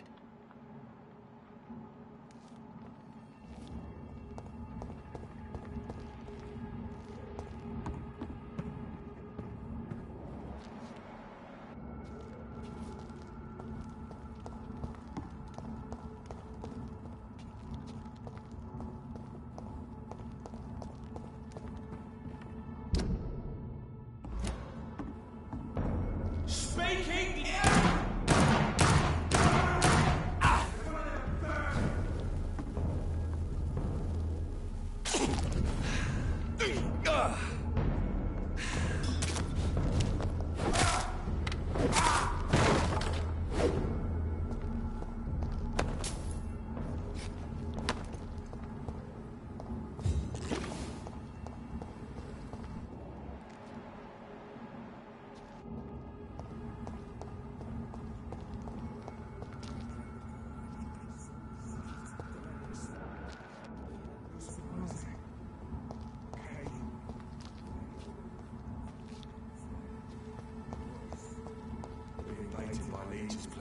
nasty game. See how he works? Murderous bastard! Fear no evil! Die, baby!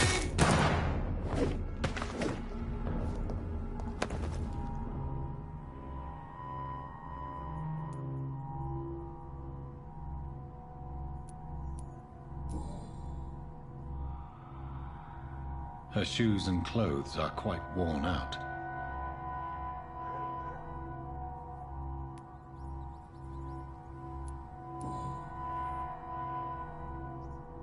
This is the very flower my mother tossed on Mary's coffin. Someone is targeting my family.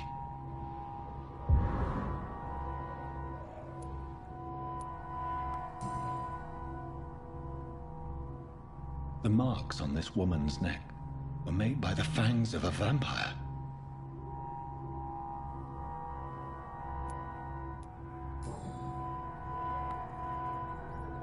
Only a golden watch in her pockets.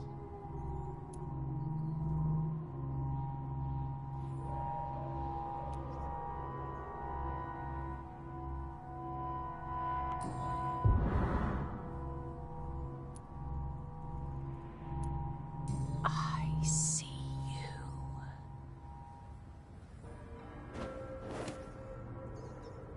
Right then.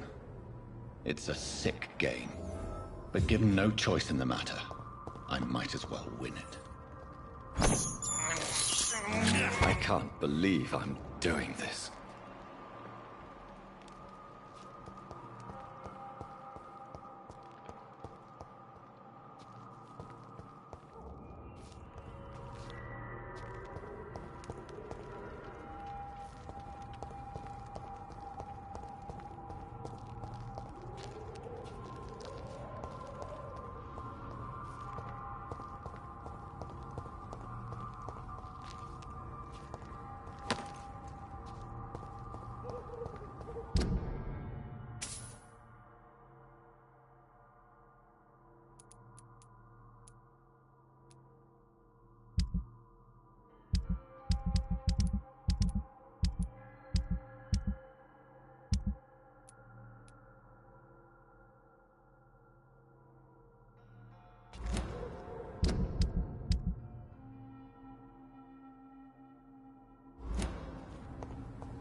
Over there! There's one of them.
Good evening, Milton. Good evening, Doctor. Still trying to save lives? I'd like to see your goods. Wise choice, Dr. Reed. A reliable gun is what everybody needs these days.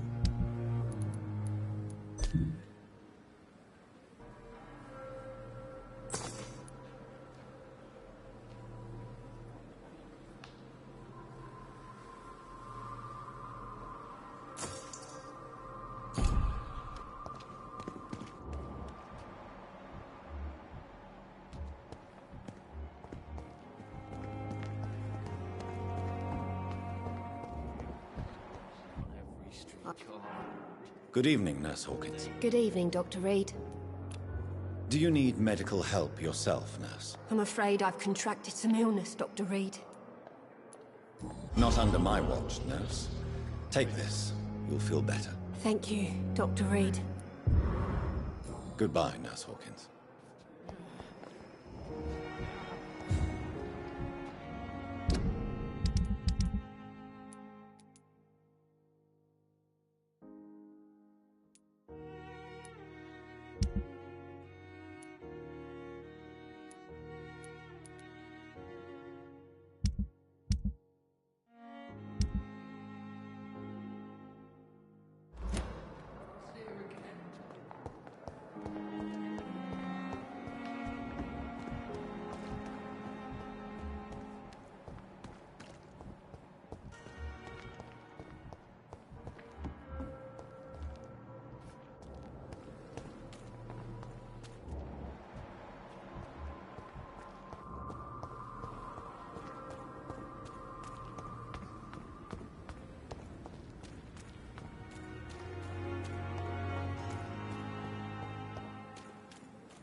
It's locked.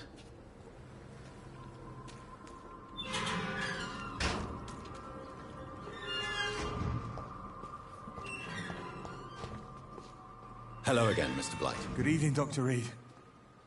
You doing your rounds as usual? Do you need medical attention, sir? Afraid so. In the war, I was always worried about picking up something, getting some infection. Unfortunately, I've got that fear in London now. Throughout history, some diseases have done more damage to armies than any weapon created by man. You are wise to be careful. You're working at the Pembroke Hospital, aren't you? That's a good enough reason for me and Oswald to go there. Goodbye, Mr. Blight. Take care of yourself.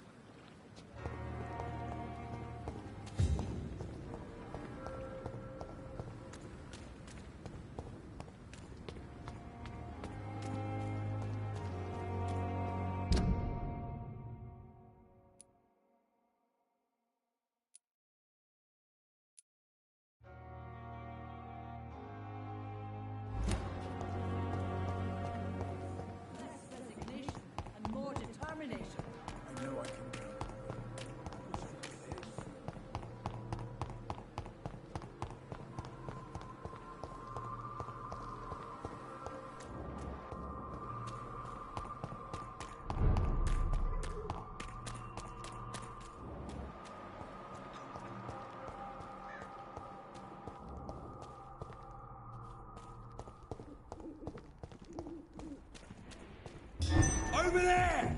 There's one of them vermin!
from the shadow!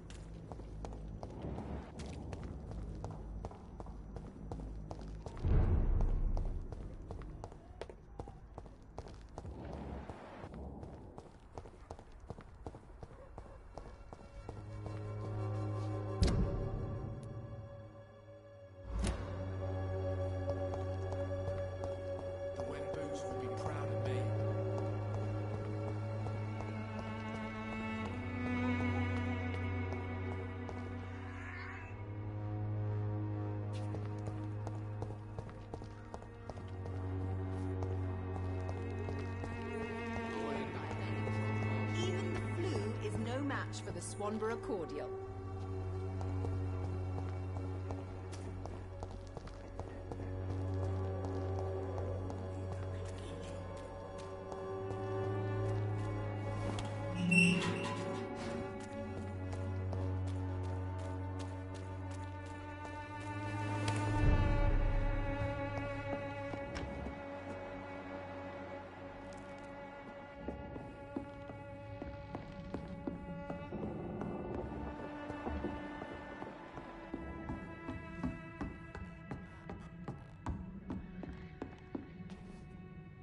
Welcome back, Dr. Reed.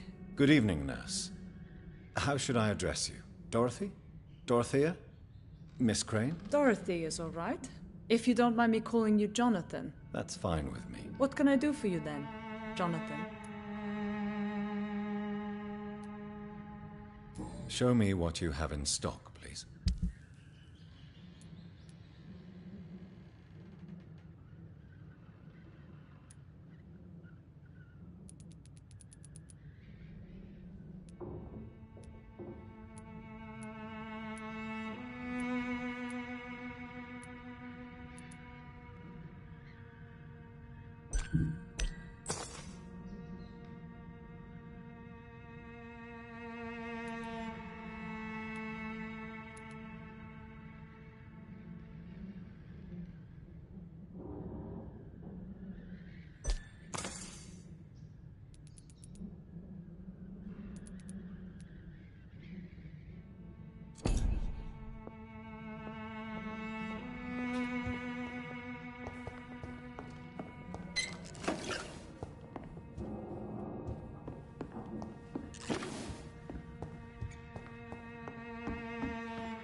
When science fails you, this elixir will give you faith again.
Good evening, Benjamin.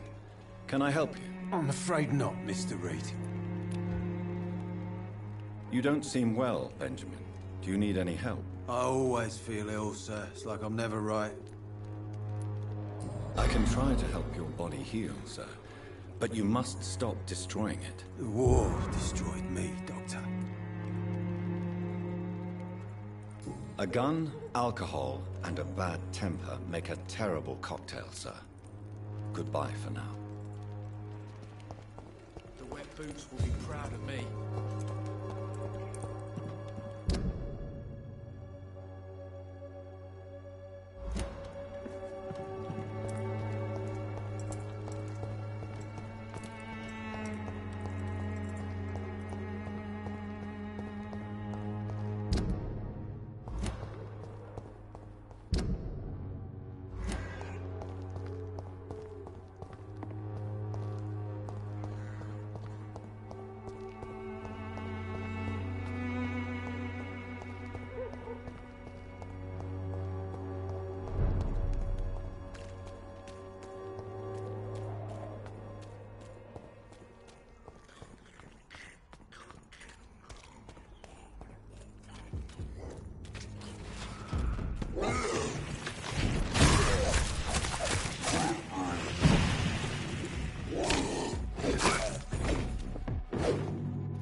We were supposed to be safe. Oh, what a fucking joke. Good evening. Evening, Dr. Reed. Do you need medical attention? Don't get me wrong, sir. I'm grateful for what you've done, but I've never felt comfortable with doctors. I'm certain you have your reasons. But let me assure you, I'm not like other doctors you may have consulted with. It is true. You risked your life to save me, after all. It would be impolite to refuse your counsel. Goodbye, Mr. Thatcher. Try to take care of yourself.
I have this thirst for blood.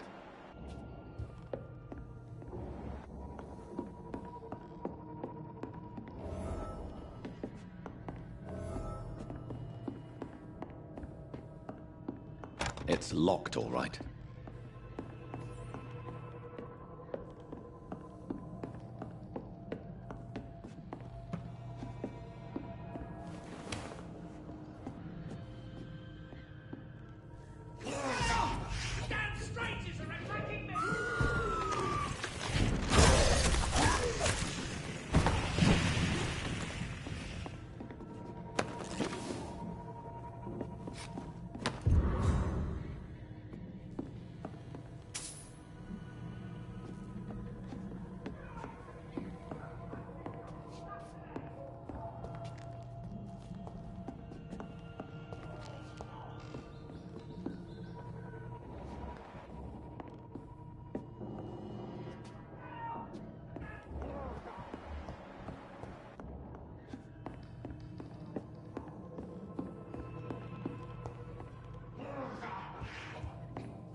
Get away from me! Don't touch me with your disgusting hands!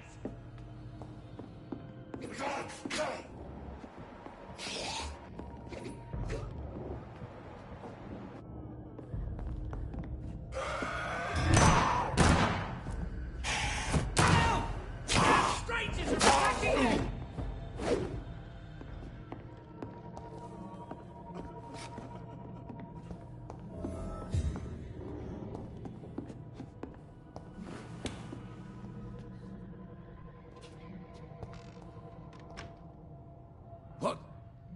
What happened?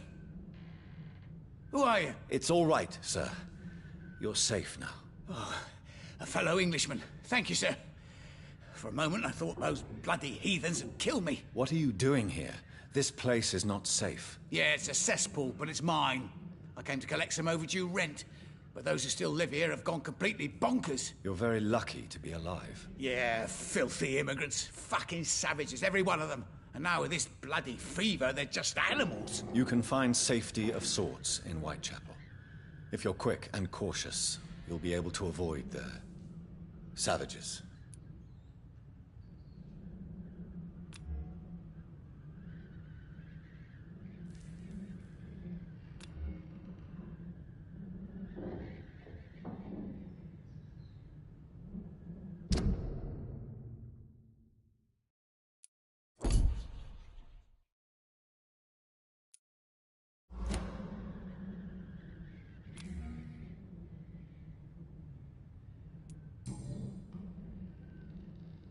You had better return to Whitechapel without delay.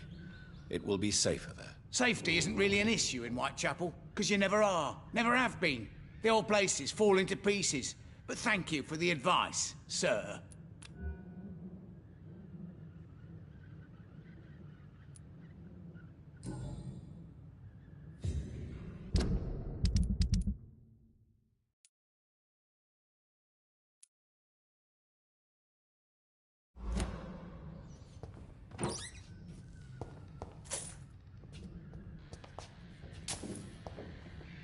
You had better return to Whitechapel. Safety isn't...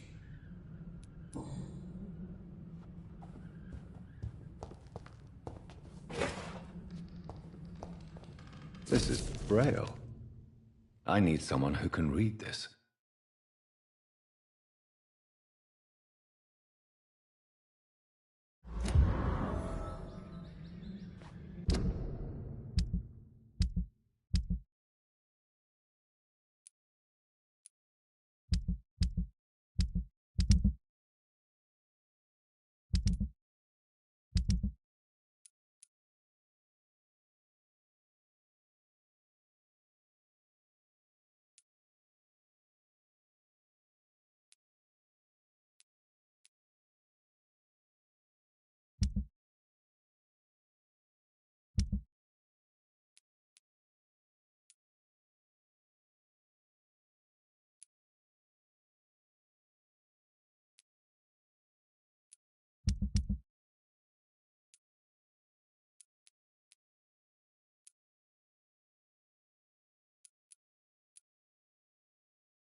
can't believe you're doing this.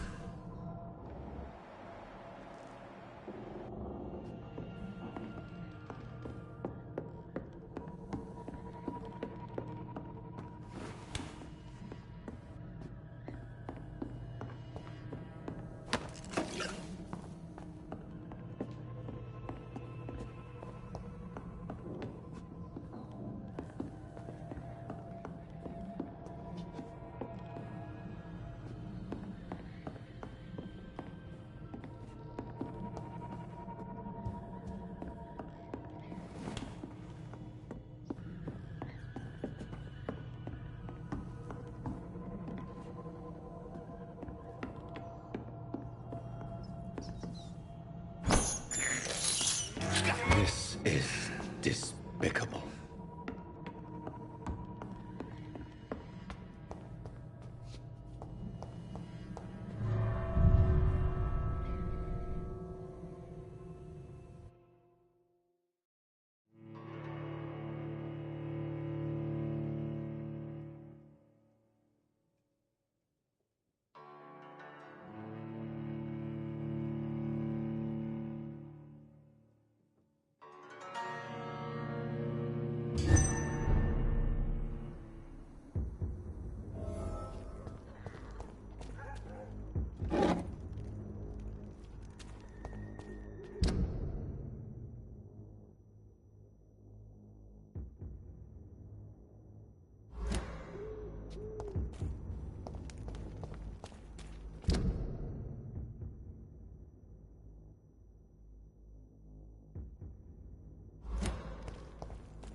You are blinded! Good evening, Mr. Whitaker. It's Father Whitaker, my son. So, are you still lost in your rational delusions? I have found Samuel, your disciple. I am afraid I have bad news. I already expected the worst. He should already have come back. He is dead, isn't he? Yes, he is now.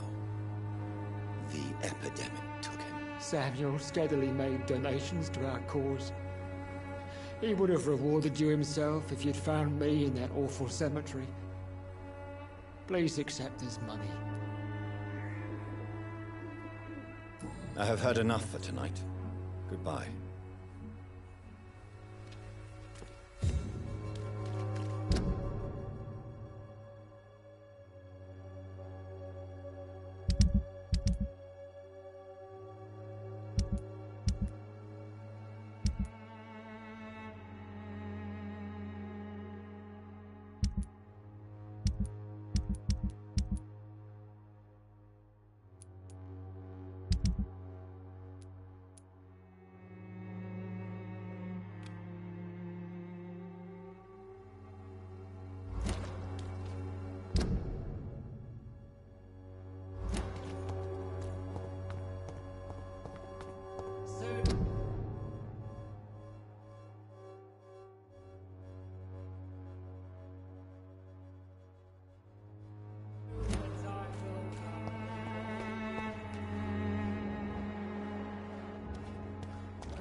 Pay me a glass and I'll be gentle.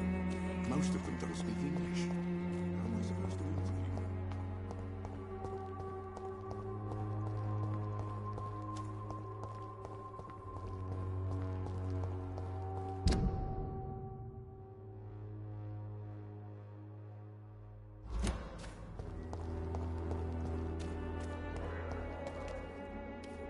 Crush the leech, boys!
I feel someone's eyes upon my neck.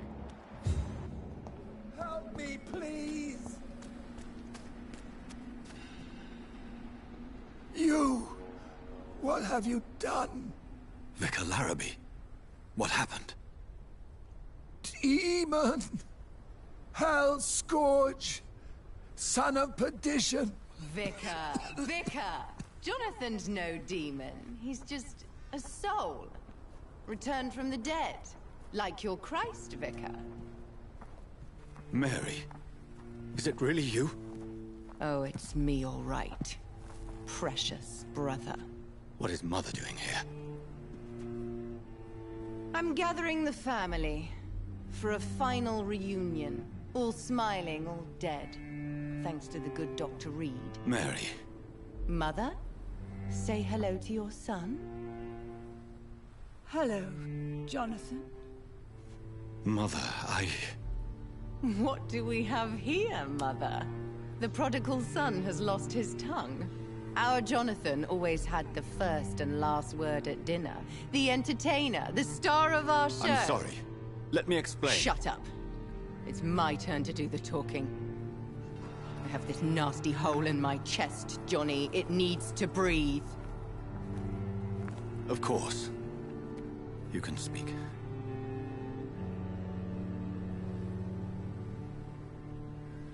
My prayers went so long without an answer.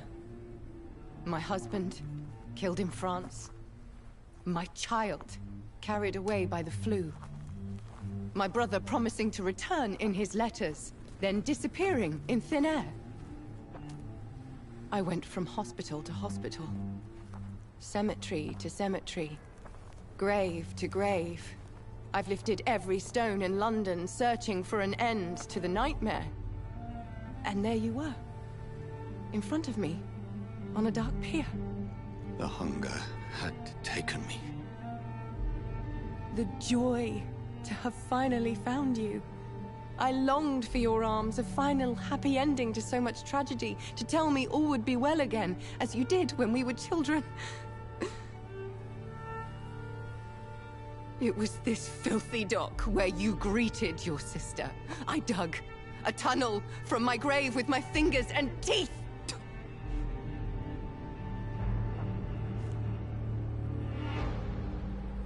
Mary. I thought I had murdered you. I tried to end myself. We've been through the same horror. We are a disease, Jonathan. A A sickness that corrupts all it touches. All we kiss, and all we kill. Look at me. Admire your ilk. I'm so sorry. Apologies will not suffice. I demand reparation. I want a miracle. Are you a miracle worker, Dr. Reed? No? I'll show you mine then. The family Reed, reunited and complete, living forever in a red sea of eternal love. Time to go, Mother. Say hello to my son for Mary, me. wait. I have made friends with vital knowledge. Vampires. We are not alone, Mary.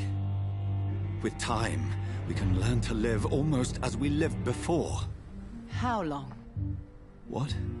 How long will this masquerade continue? I've been watching you. All these nights in Whitechapel, pretending you're still a doctor. You believe you're just fighting a disease. But it's you, the disease. Jonathan, you! I'm a scientist. I'll find a solution. Let our mother go, please. You're always the one to sway me to reason, Jonathan. But before, your motivations were always pure. Now you're tainted. Let her go! She has no part to play in this. Very well. Have you heard our good doctor? You can go home, Mother. Go home and rest in peace. Yes, I'll go home and rest. It's so easy to make them obey or forget. Puppets for our pleasure. I've seen you have your fun. You are mad. So that's what I am, Doctor. Mad. I was beginning to wonder. I've been hearing these voices in my head. One in particular. That of my dead brother. This is the reason I must kill you. Not for your betrayal. Not for our poisonous kiss. Not even for the lies you tell yourself. No. It's so that smooth and wicked voice will stop ringing in my ear. Mary. No, don't! Time to die, brother. And this time for good. Slayer!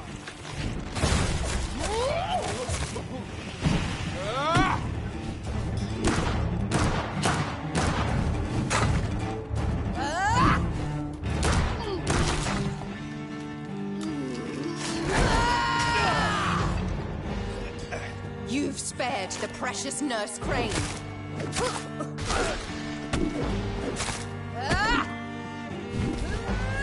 Assassin! Rest in peace, monster. Give me your blood, priest. My final thoughts are just to die for.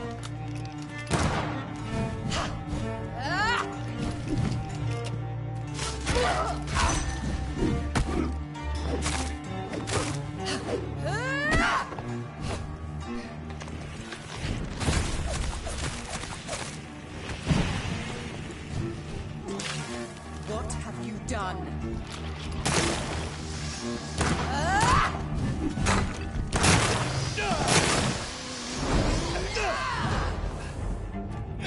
I'll make you kneel like a dog, just as you did to Sean Hampton! Kiss me again.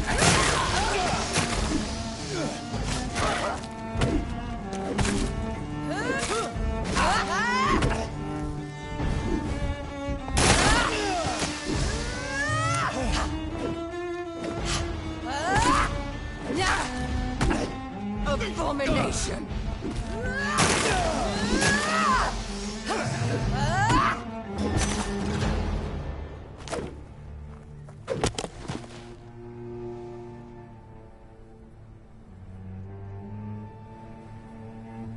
Well, brother, it's time to bring this conversation to an end. Forever. You know I will not play this game. Calm now, Doctor.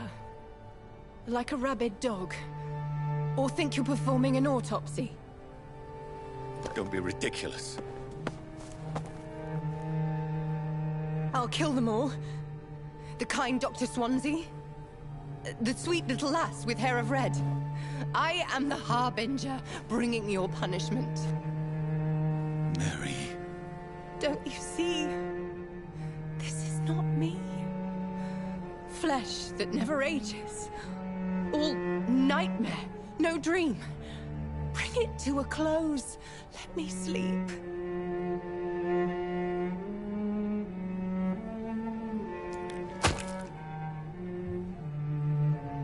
I will find a cure, Mary.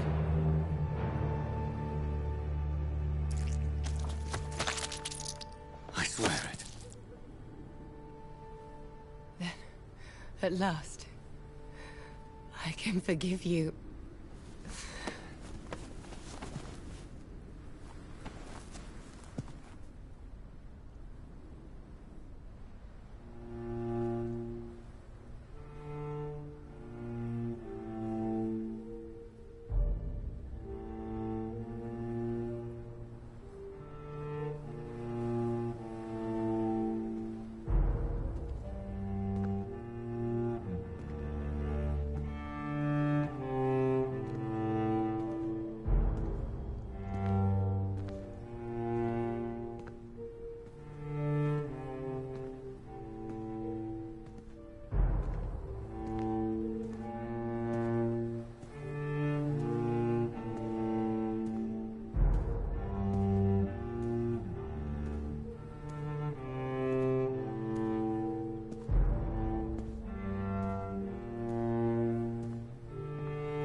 Blood.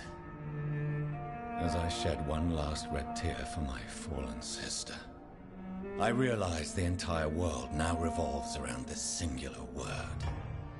The epidemic that has stricken London is not the Spanish flu. It is transmitted through the blood, via violent biting, turning survivors into frenzied immortals. I am Dr. Jonathan Reed.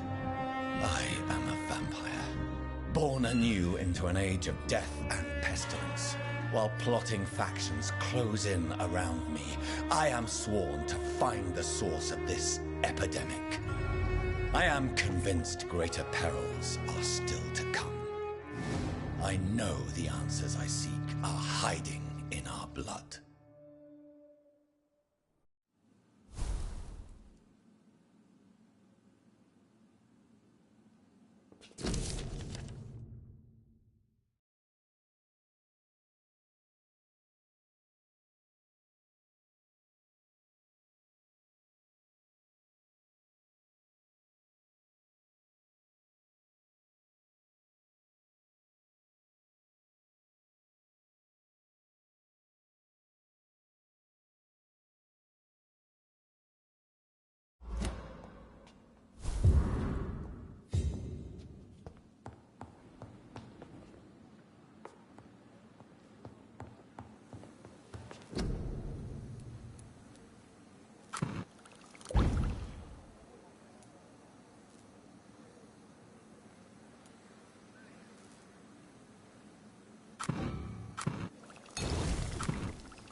Good evening, Milton. Good evening, Doctor. Still trying to save lives?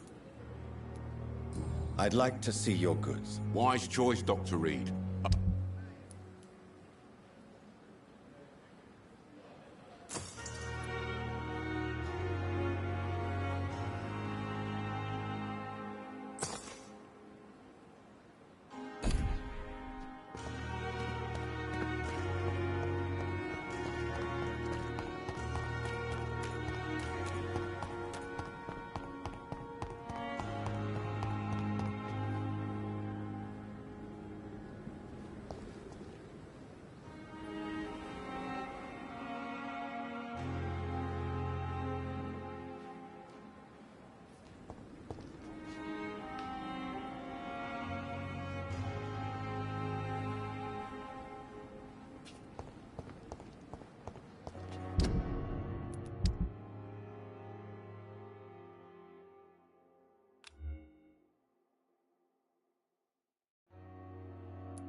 Leech spotted!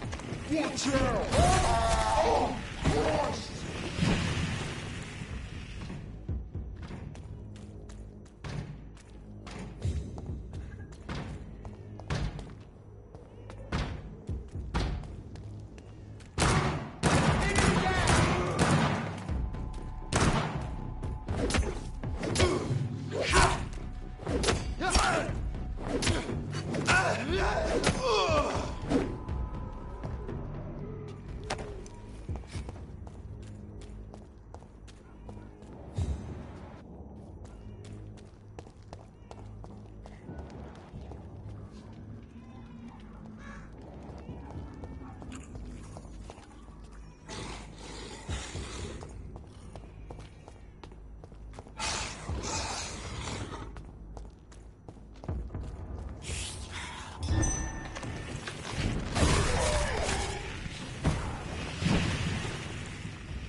End up another drunk arsehole littering the streets.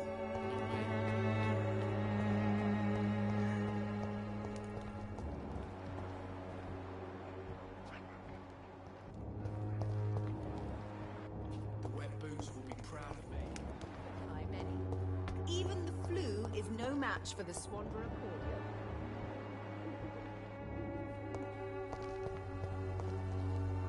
Good evening, my dear colleague. You look ill, Miss Swanborough. I wonder if your concoction will do the trick. I have no doubt it will. But I'm not against a second opinion, Dr. Reed. Well, there you have it. Take this remedy, but be discreet. It may damage your business otherwise. Thank you. Goodbye, Miss Swanborough. Perhaps we'll talk again.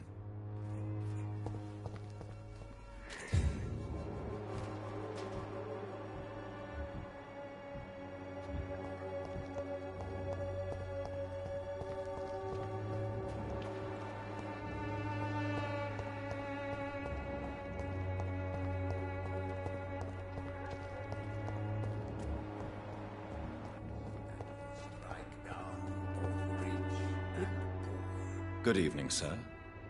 Do you remember me? If you're here for a reward, you'll be sorely disappointed. But I'll gladly shake the hand of a fellow countryman. I'm not here for a bounty. I'm a doctor. Dr. Reed from the Pembroke. A doctor?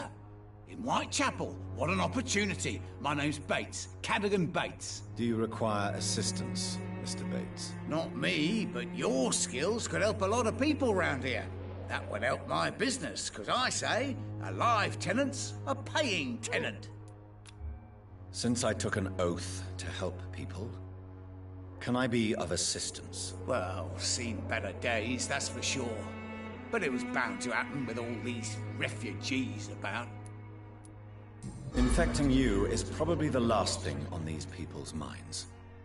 Take this, in any case. What? You give me this for free? Don't have a clue about this place, do you? Goodbye, Mr. Bates.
Cheap price, good quality.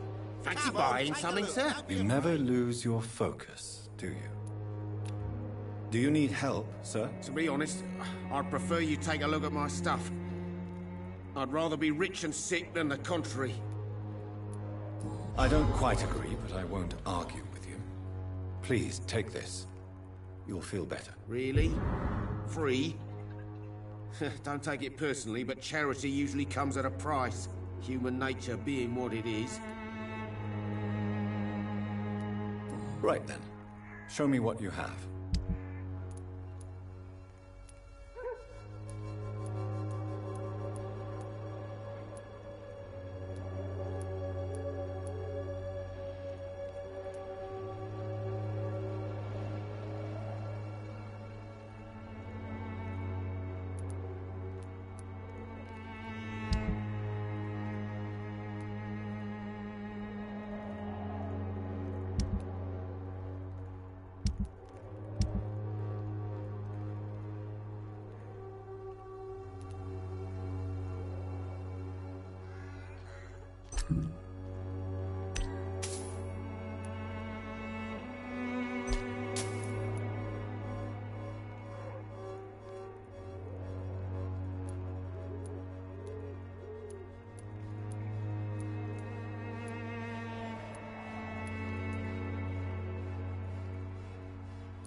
You again?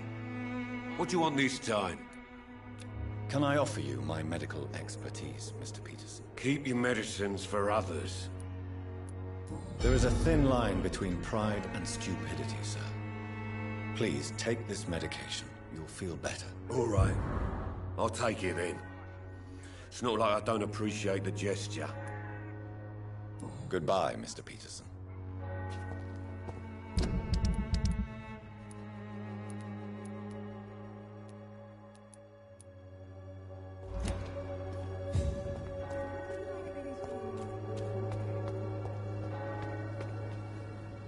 Good evening, Mr. Whitaker. It's Father Whitaker, my son.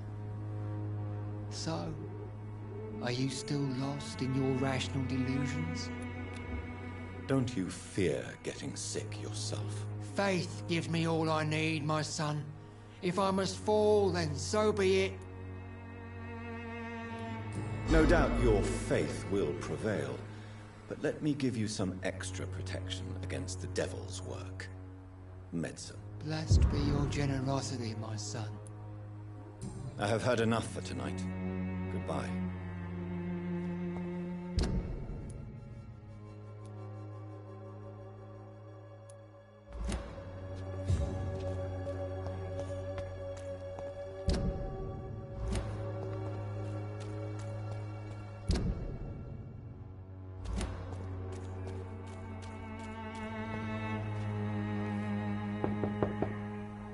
Hello, young man. I'm Dr. Reed, and I would like to ask you a few questions. May I enter, please? Sorry, no, sir. My father does not like people entering our house, you see. Your father is worried about you, boy. He asked me to look for you. So my father actually worries about me, then? Okay, then. Come on in. I'm Harry, by the way. Is there only pain and suffering in this world?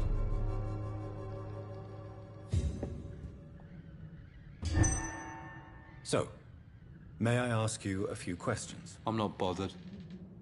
What could be worse?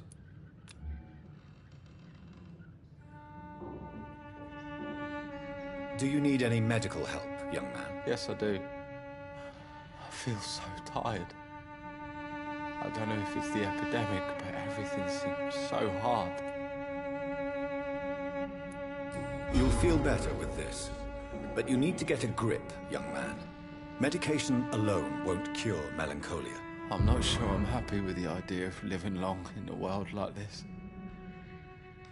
But I thank you for your concern, sir. How do you feel? I'm fine. I mean, it's not easy every day, but I'm fine. I'm just tired of being sick all the time. If only I could be tough like... well, you know. Speaking of which, what can you tell me about your father? My father is an idiot who makes idiot things. That's all I have to say. Forgive my bluntness, young man, but you don't seem happy living in Whitechapel. Why should I? I never wanted to come here in the first place. It was my father's decision. And look around you. Does this look like a nice place to live?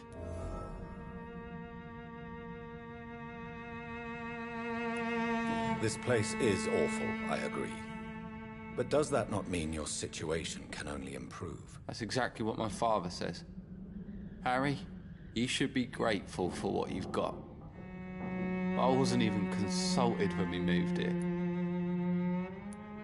If life here is so terrible for you, why don't you just leave this place? Have you ever spoken to your father about it? I don't go outside. It terrifies me so. I went outside once without my father noticing and I saw terrible things. Bloody and frightening things. So that's why you stay at home all day? For fear of the epidemic? I'm not afraid of disease or death, Dr. Reed. It's the living I'm afraid of.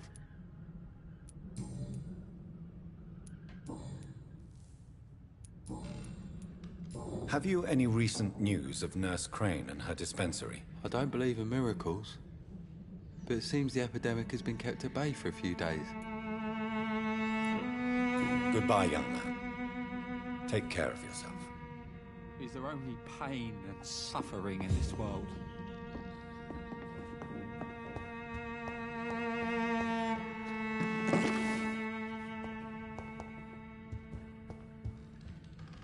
Even my dreams are soaked with gloom. It's locked, all right.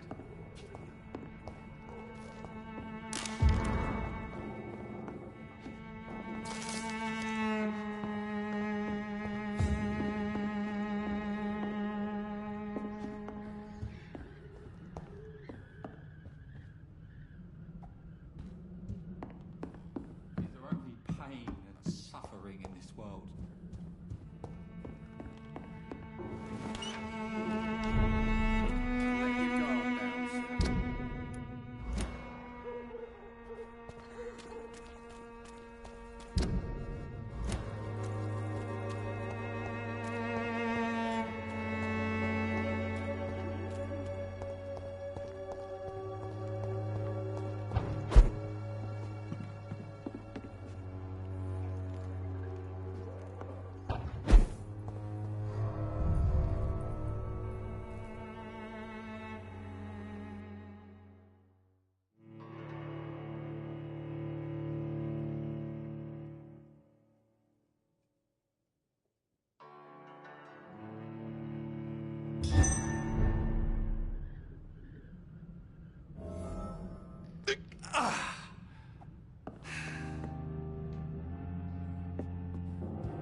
It's locked.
must prepare, child. For the earth is bleeding and the harvest is upon us. Stay away! Whoever you are! This is no time for petty quarrels, my champion. Can you not hear? The famished queen has awoken.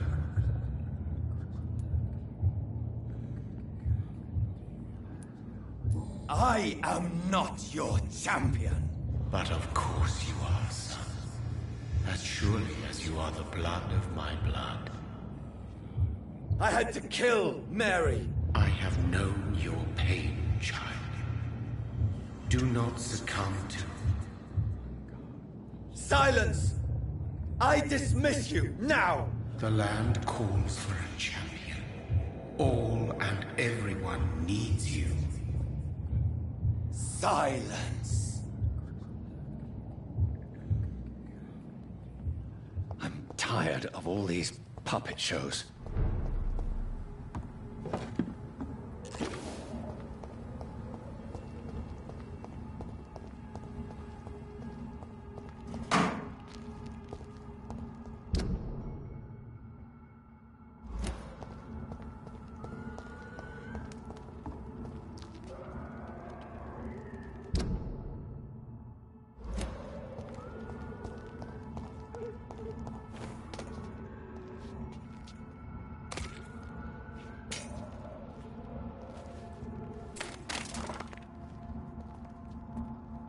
They want war. I'll show them war. Whatever this poor woman did, nobody deserves this kind of punishment.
It's locked, all right.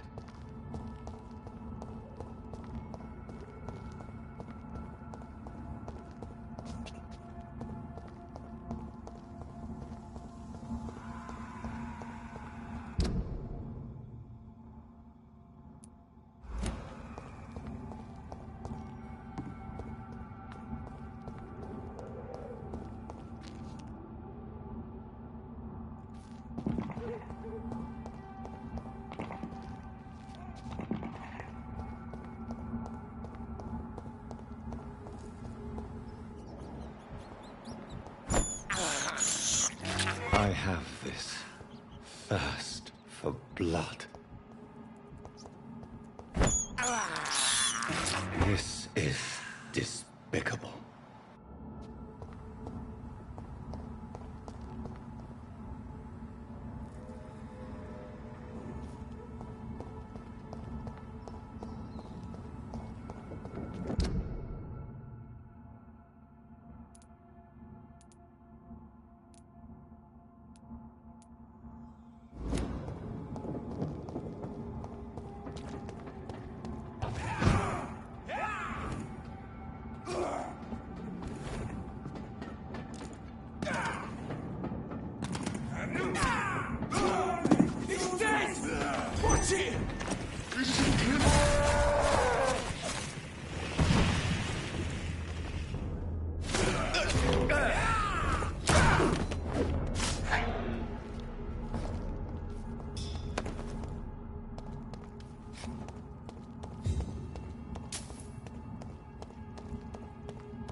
I cannot enter.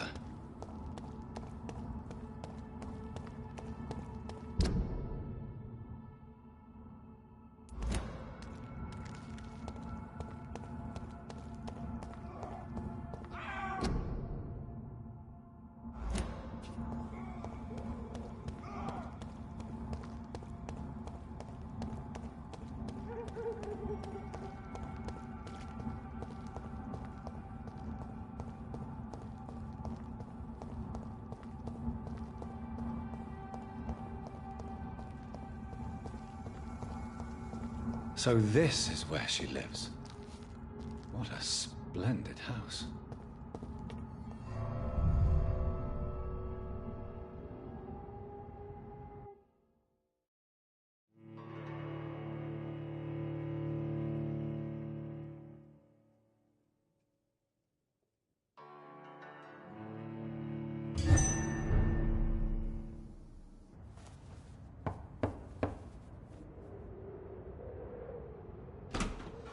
Dr. Reed, welcome. How are you?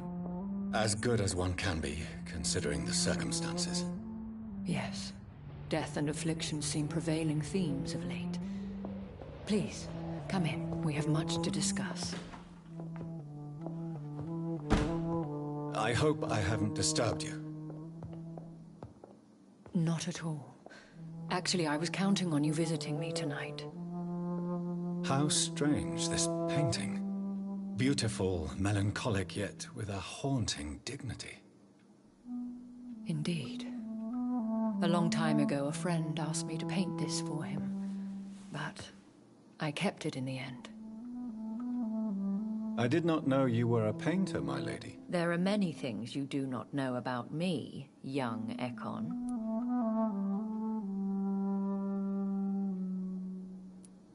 Please, call me Jonathan. Please excuse my behavior, Jonathan. I tend to tease my friends when uneasy. What is bothering you, my lady? Your letter was quite alarming. We will talk about this in a few minutes. For now, I would like you to tell me about yourself. How have you been since we last met, my friend?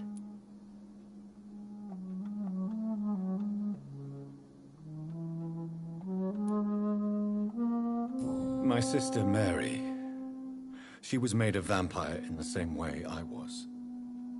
She was the one killing all those people everywhere I went. Vengeance is a powerful force for those betrayed. Made vampire through careless error. Victims by surprise.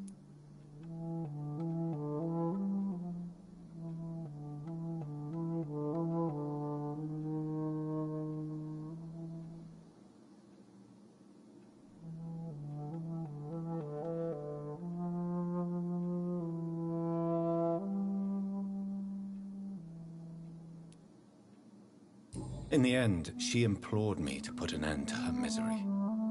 But still, I felt I had taken her life twice. I am so sorry for my accidental cruelty.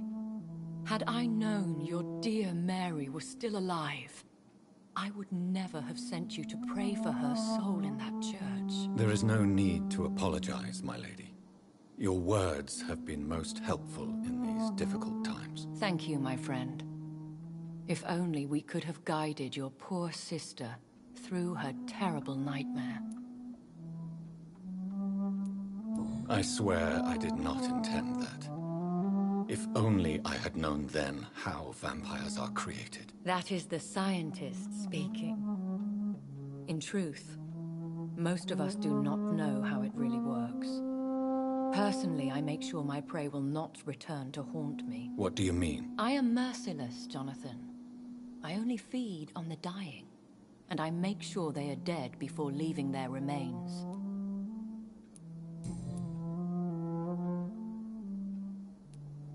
I came to the conclusion that my maker, whoever he might be, must be a powerful vampire.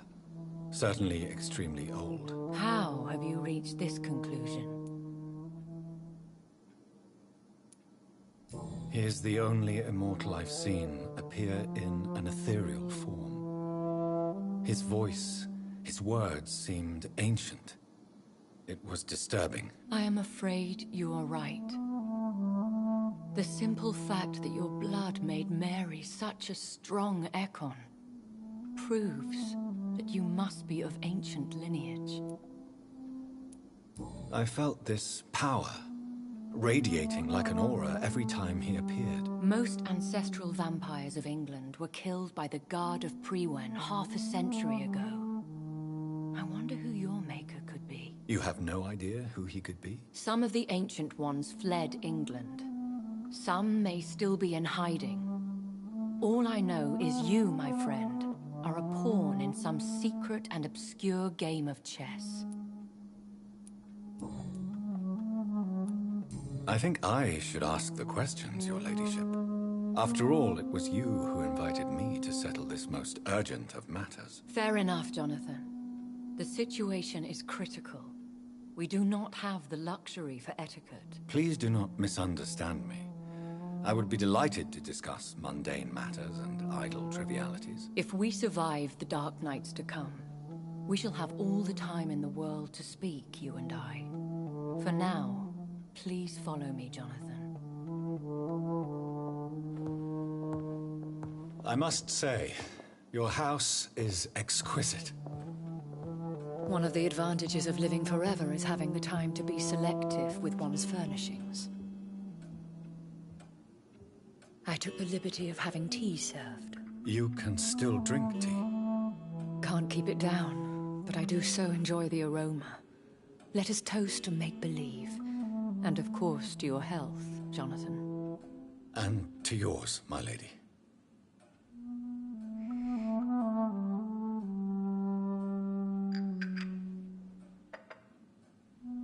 Please, call me Elizabeth. So, my lady, why, truly, did you invite me here? I've been asked to deliver an official invitation to meet the Ascalon Club.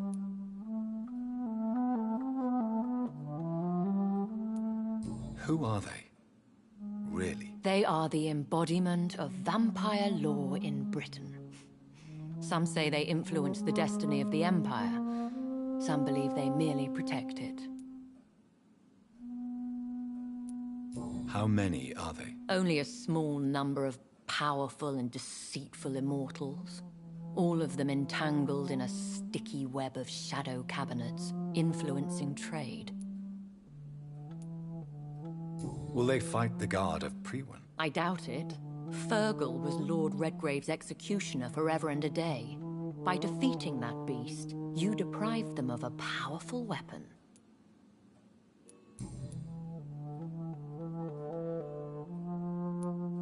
Why use you to contact me? Because they know we are close.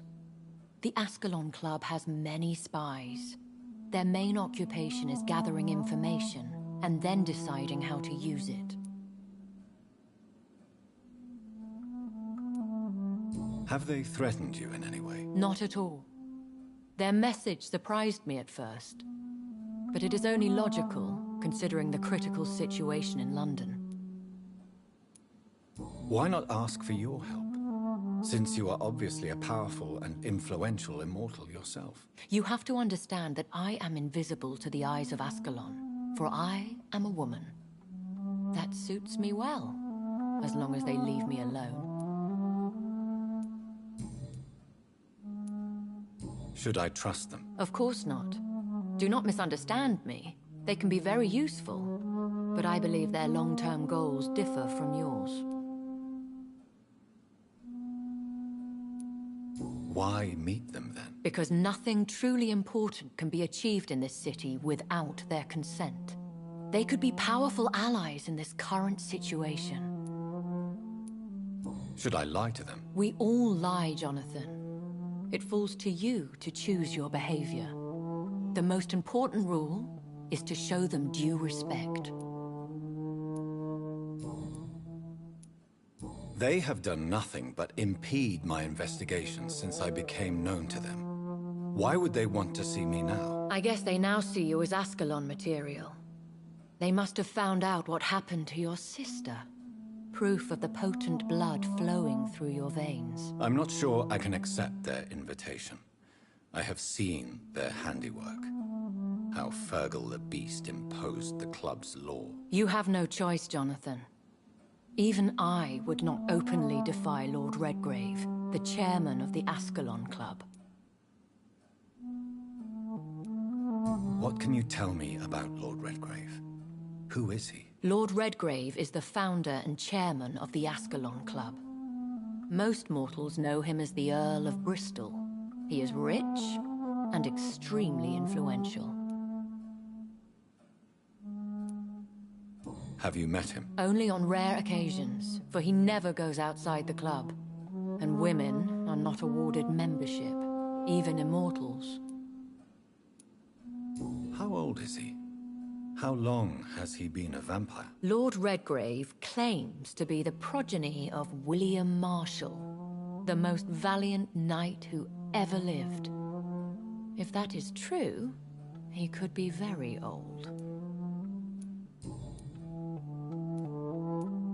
How powerful is his reach? The Ascalon Club may be the most influential secret society in England.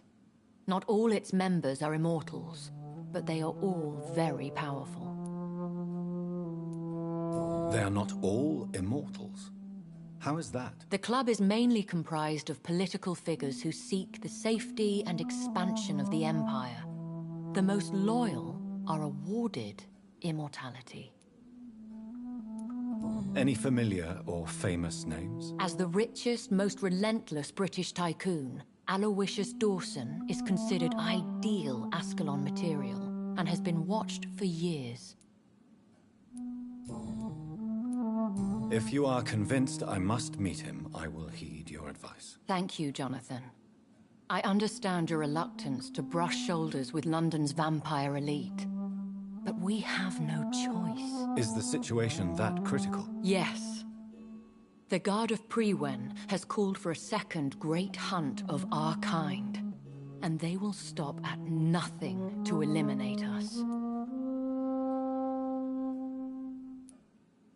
What is a great hunt? The first great hunt was launched about 75 years ago. In just a few nights, the Guard of Prewen located and destroyed most of the old British vampires. Why start a second one? Prewen has always seen us immortals as a threat to mankind. My guess is they suspect one or more of us as the cause of the epidemic.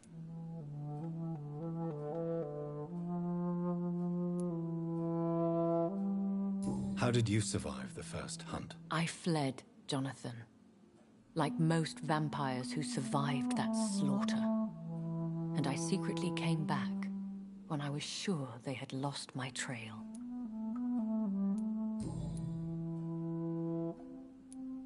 Will the Guard of Prewen and the Ascalon Club fight each other? I doubt it.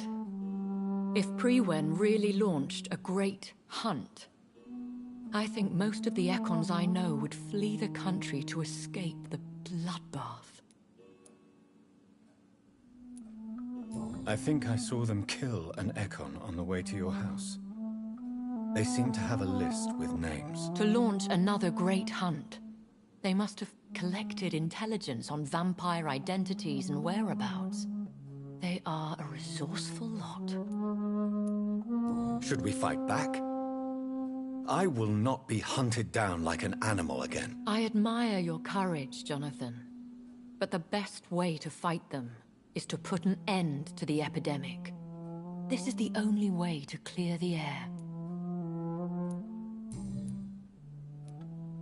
You should flee then. Leave London, the country even. I have seen the Guard in action. They are merciless. Your concern warms my heart, Jonathan.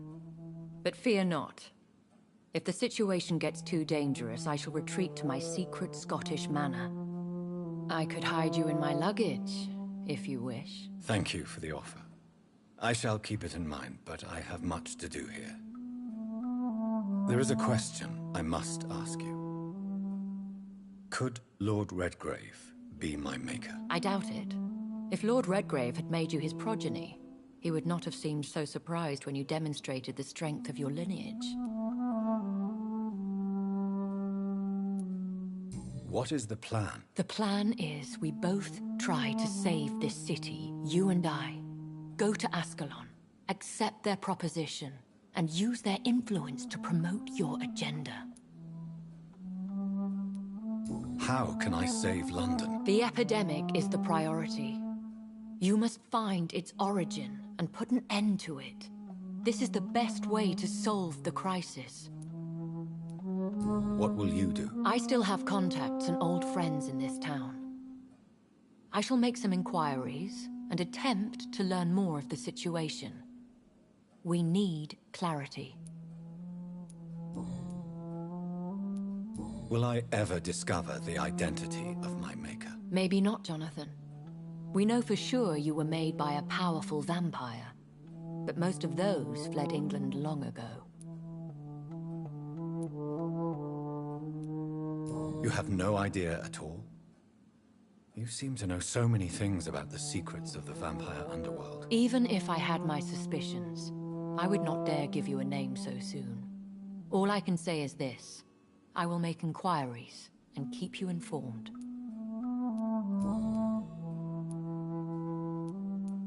One day soon, I will have to find the answer to this mystery. And I shall help you in your research, I promise. For now, you must go to the Ascalon Club and play their game. Will I see you again at the Pembroke Hospital? No. You will find me here if you need me. I shall conduct inquiries alone, and we can then share our discoveries.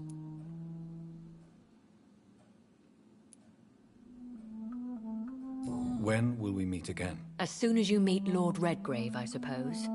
Fear not, my dear. I shall only be a heart's beat away. I want to thank you for all your support and your help, my lady. Could you do me a last great favor and call me Elizabeth? I should be honored, my lady. Then it is settled. Finally, some good news in these dark hours. Thank you. I appreciate the advice. I had best prepare myself to meet this Lord Redgrave now. How thrilling to meet the Earl of Bristol in the flesh, so to speak.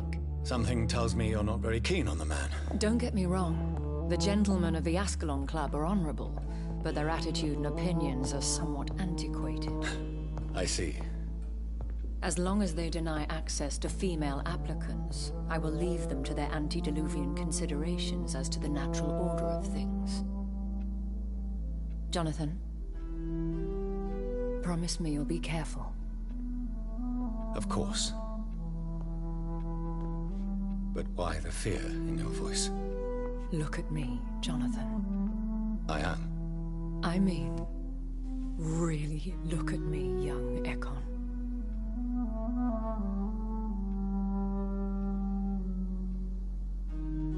We may be deceptive by nature, but this heart of mine has always told the truth.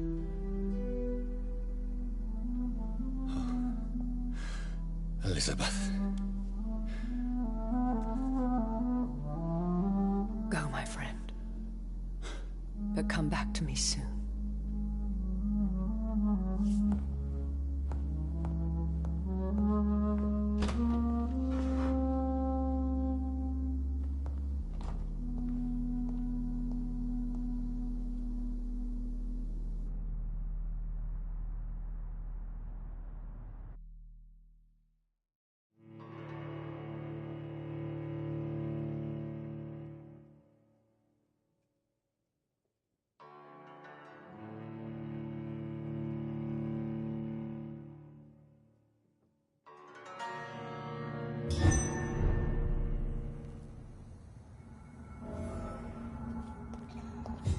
So, time to visit the Ascalon Club.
You London vampires are so weak! Oh my god!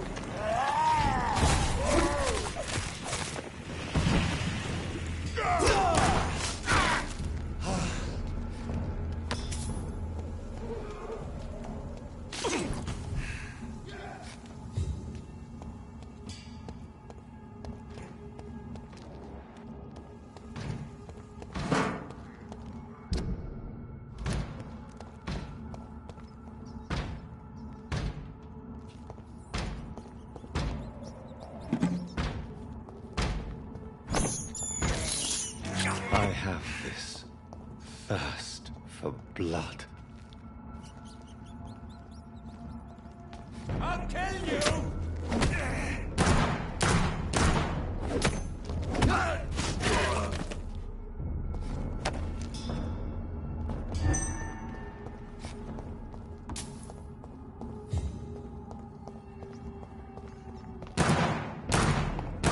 See your fancy clothes? This one's a top! No!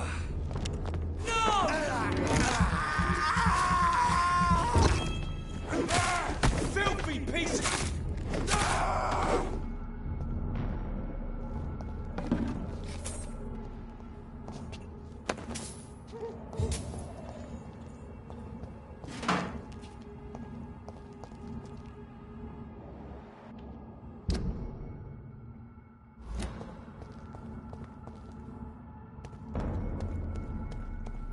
Look at it! Watch out! Spots!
He's mine!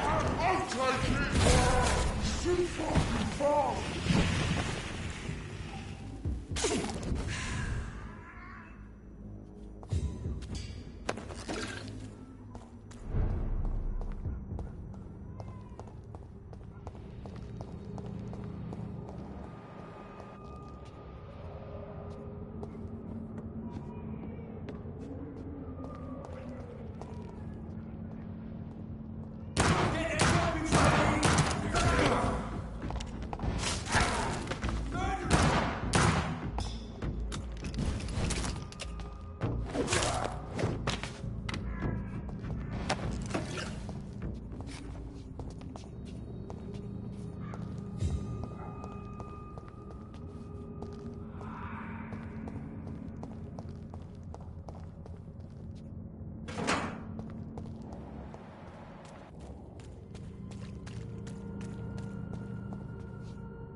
kill you!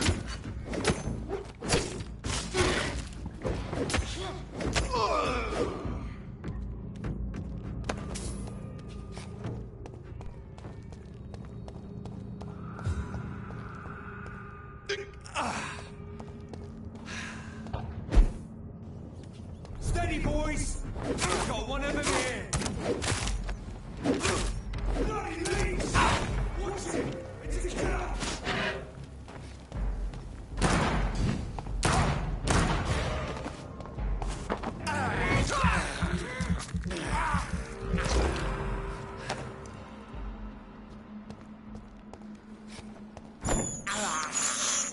This is despicable.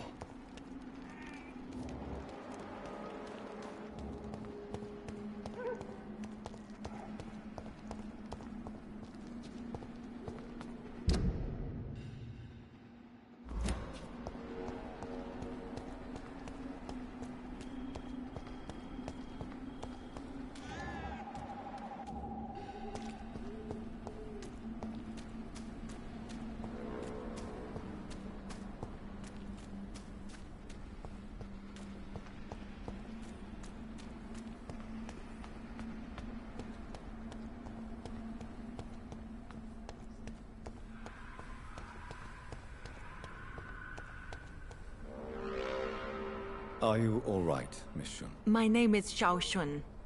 This is the proper way to address someone in my country. I do apologize, Xiao Shun. Are you all right? Yes, I am. This is the only place where I can find some kind of serenity. Some way to remember my dear Matthew. How do you feel? Physically speaking, I mean. I don't feel good, Dr. Reed. Not at all.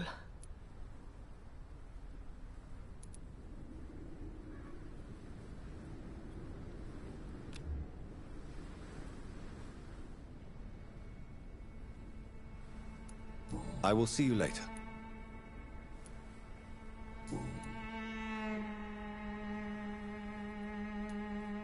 Tell me how your husband died, Xiao Shun. Matthew died of the Spanish flu, like so many others.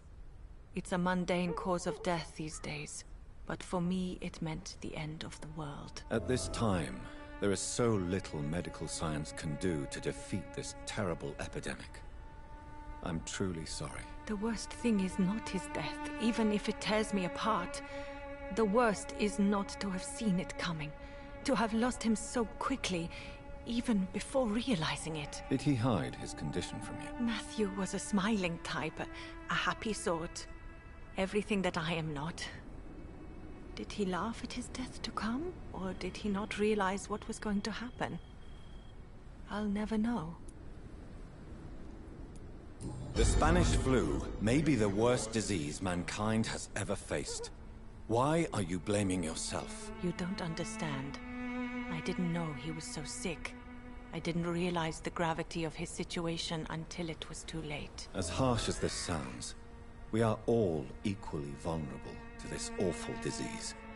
It can take the strongest man in just a couple of days. I never said goodbye to Matthew. We never realized how bad it was. We laughed about it even. He always made me laugh. Now I don't have enough tears to shed. How do you feel? Physically speaking, I mean. I don't feel good, Dr. Reed. Not at all. I will see you later. Are you on your own? Do you have any friends or family who you could be with? I have family and friends, but I need to be here alone. One day maybe I'll go back to them, but not now. I need silence, and I need sadness.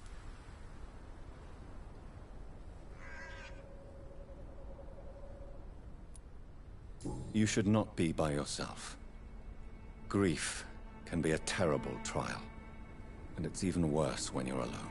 Thank you for your sincere words, Dr. Reed. I sense you trying to help me, even if I don't quite understand why.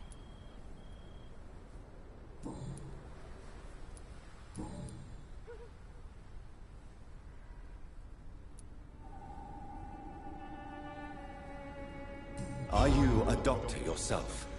Is this why you feel so guilty for not saving your sick husband? No, I am not. But I still need to blame someone for Matthew's death. And who else, if not his wife, who did not see it coming? I'm a physician. One of the best in the country. But I was unable to save my own sister, Mary. She died in my arms. Why tell me this? Is it supposed to make me feel better? She will rest in this cemetery forever. And I'll spend eternity hoping that she can forgive me. May I ask what caused the death of your sister? You could say she was also killed by a terrible disease. A disease I have sworn to fight and cure, no matter how long it takes. Thank you for sharing that with me, Dr. Reed. Maybe it's time we start to rebuild our lives, you and I. You realize you can't stay here forever, don't you? Eventually, you'll have to leave the cemetery. Why? Why should I go? Since this is the only place I can find peace of mind. But you're not dead. There is a difference between visiting the dead and staying with them. You sound like you're no stranger to the pain I feel. Let's just say, I too have a good reason to visit cemeteries at night. Please accept my condolences for your loss then, Dr. Reed. You should go home now. I think you're right. Cemeteries are for the dead, for they need silence too. Thank you for your honesty and your wisdom, Dr. Reed. Thank you for your company, Xiaoshun. Take care on the way home. Maybe I'll see you again in Whitechapel. Goodbye for now.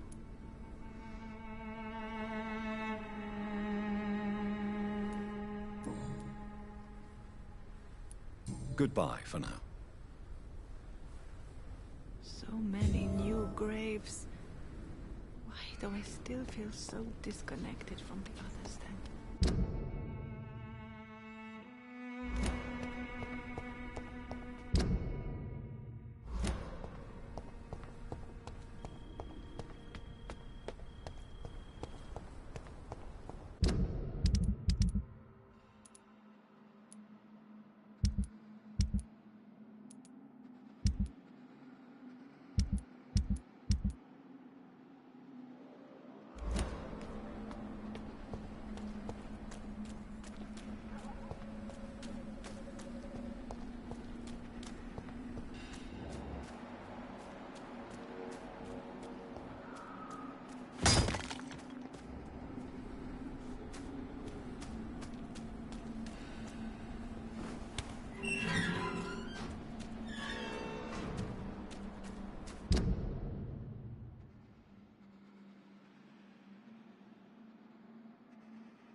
It's locked.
That was the vampire I saw earlier.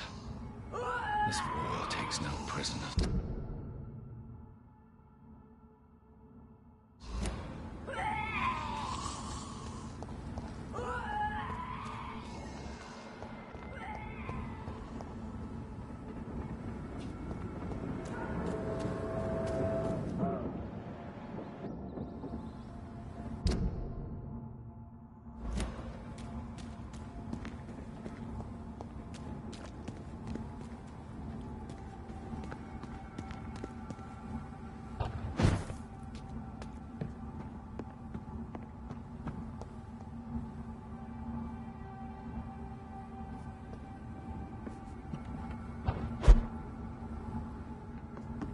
It's locked.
The West End. Never have I felt so sad to be back home.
It's locked, all right.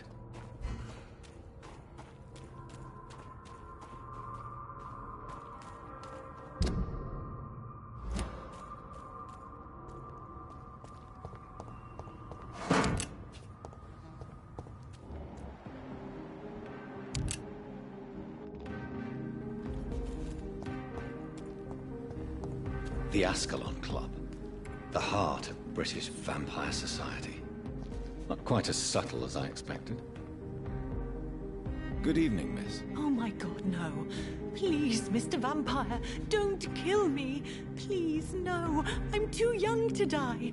I still have so much to offer this world. Wait, no. Why do you think I would... What? Don't worry, Dr. Reed. I know you wouldn't harm me. Mother told me you were in this part of town and might drop by. Your mother? My name is Charlotte, sir. Charlotte Ashbury. My mother taught me long ago how to recognize the signs that betray a vampire. I understand she also taught you how to tease and gently mock innocent young Ekons. It's a pleasure to meet you, Miss Charlotte.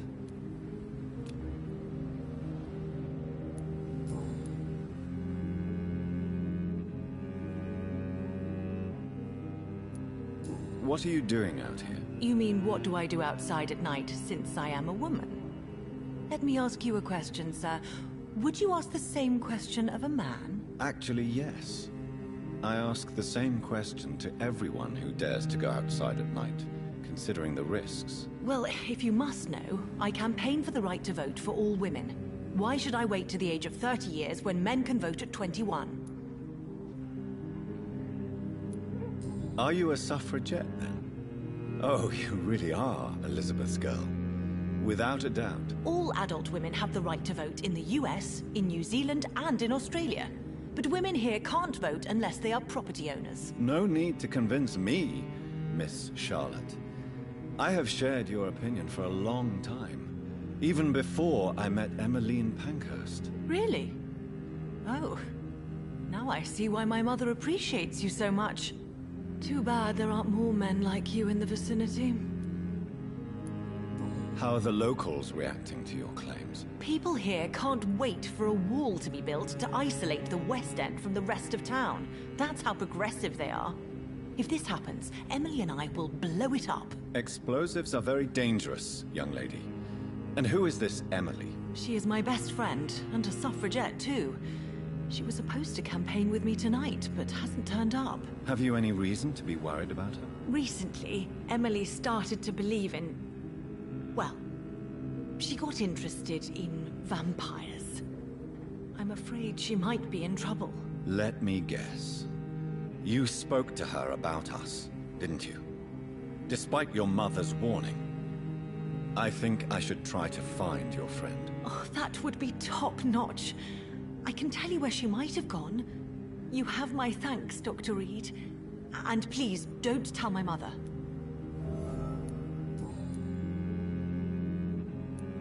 What exactly has your mother told you about me? Your name and profession, obviously.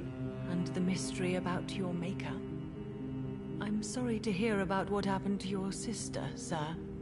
Mother says it was not your fault. Does it not scare you to know what I am? What your mother is? Why should it? My mother is the most compassionate woman. Must I be wary of her, Dr. Reed? Or you?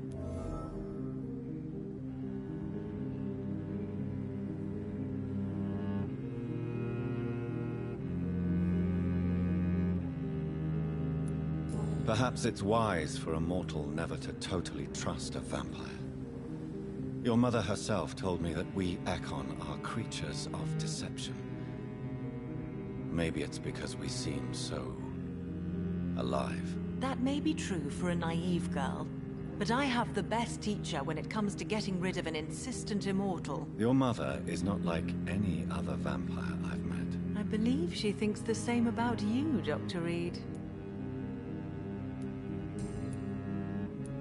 Goodbye, Charlotte. Give my best regards to your mother when you see her. She's been quite busy these last few nights. I suspect you may see her before me.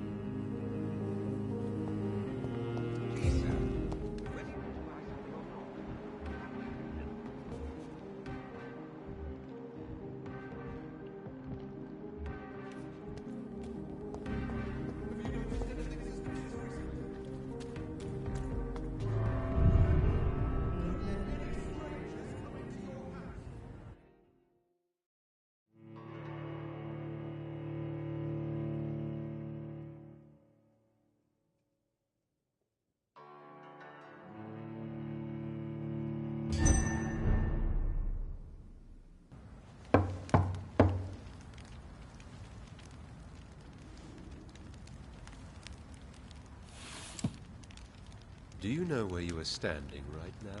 In front of the Ascalon Club, I presume. The Ascalon Club only summons or ostracizes. What is your business tonight? I received an invitation. I'm Dr. Jonathan Reed.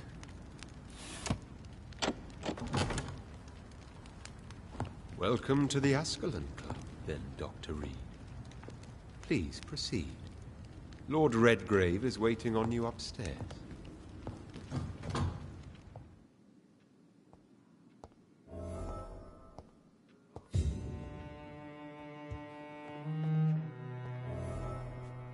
There has been quite a battle here.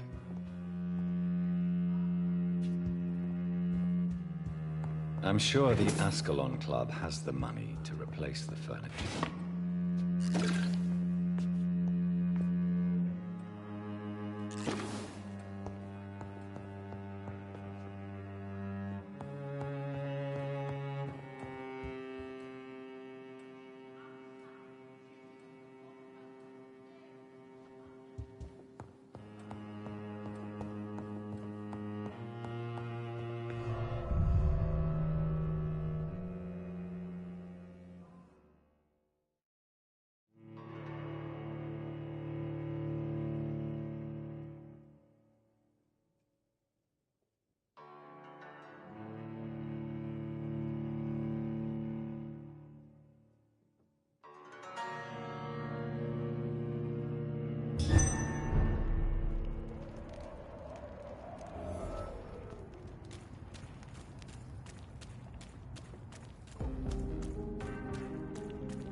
It's locked.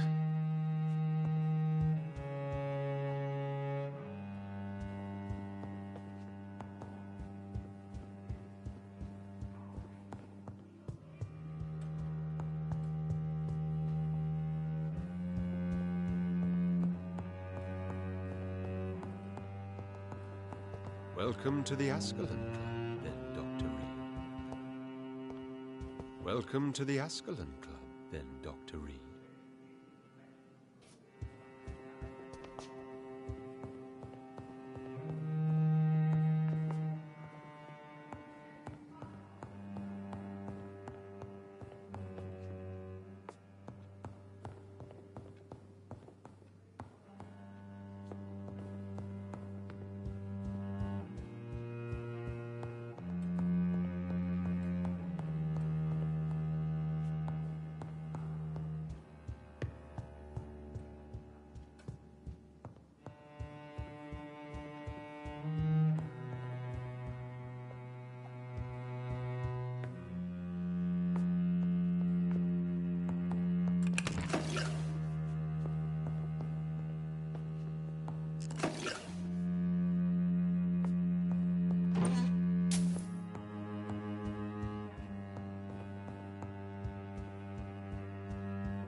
Good evening.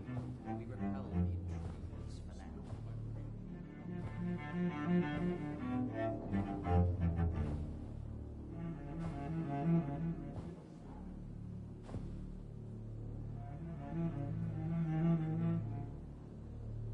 My good friends, if I may have your attention. Behold our visitor, the good Dr. Reed. Newborn of blood so pure and strong that even my friend Fergal Bansher was no match for him. Here, here, here!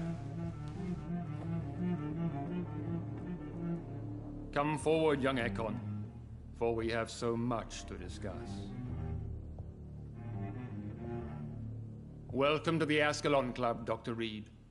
I am Lord Redgrave, Earl of Bristol and chairman of this exclusive association. Lord Redgrave. At last we meet. I've been eager to make your acquaintance. I've heard some astounding things about you. Please accept my condolences for your loss, Dr. Reed. Thank you, my lord.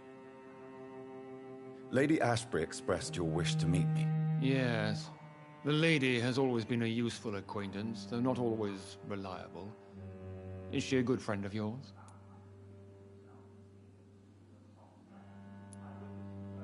Yes, she is. I may even say I admire her probity and her kindness. She has helped me since I was reborn. The centuries have taught me never to trust a woman completely, especially if she is immortal. Too prone to emotions, if you ask me. Too fickle when it comes to important decisions. My lord, do not expect me to speak ill of Lady Ashbury. Of course not, and I praise your loyalty. Would you offer the same fidelity to the Empire? What do you mean? I speak of the Skull Plague that threatens London and the country. You have been on the front line in the East End, but the time has come to open up a second front here. The epidemic has escaped the quarantine. You have new cases of the outbreak. We don't know for certain, but we cannot allow the disease to threaten the prominent heads of Great Britain.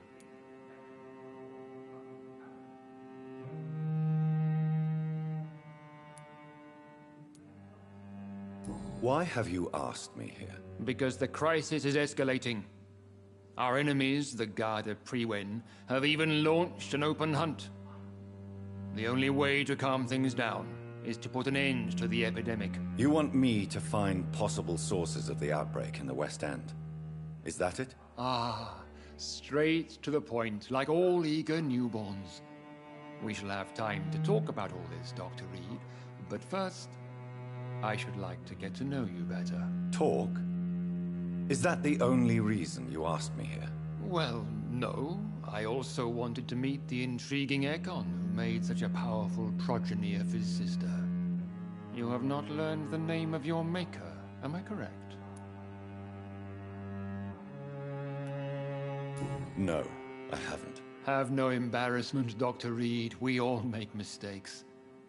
But whatever your lineage, you are definitely Ascalon material. What do you mean? I would like you to become a member of the Ascalon Club, and to serve me as such.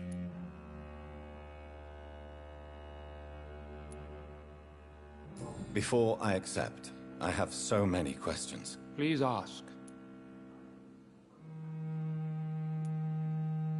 What is the Ascalon Club's express purpose? We follow the credo of William Marshall, the greatest knight who ever lived. As was he, we are sworn to protect the British Empire. William Marshall founded the Ascalon Club. Not exactly. William Marshall granted me immortality, and I founded the club a few years later. The good knight has been gone for so long. What does Ascalon mean? Ascalon was the lance wielded by St. George, glorious patron saint of England when he slew the dragon. And like that lance, we pierce the hearts of all our nation's enemies. What does it mean to be a member of the Ascalon Club? It means that you swear to protect the interests of the Crown, that you become a loyal servant of the British Empire. Do you have any official recognition from the government? A charter from His Majesty the King? No. Of course, the Ascalon Club publicly supports the Empire, but the true nature of its members remains a secret. Am I supposed to follow orders? As founder and chairman of the club, I alone am entitled to make demands of our members, and I do appreciate obedience. I killed Fergal, who claimed to be one of yours, sent to cleanse the East End of all Skulls. Will his death be an issue? Do not worry. My priorities have changed. Fergal was a zealous servant of mine, but like any servant, he had his limitations and is readily replaced if necessary. I agree to join the club. This is good news. Good news indeed in these crucial times. Let's inform the Assembly formally and proceed with your initiation. My initiation? Fear not. Nothing fancy nor dangerous. It is just that we, the members of Ascalon, believe that tradition and custom are the backbone of this country.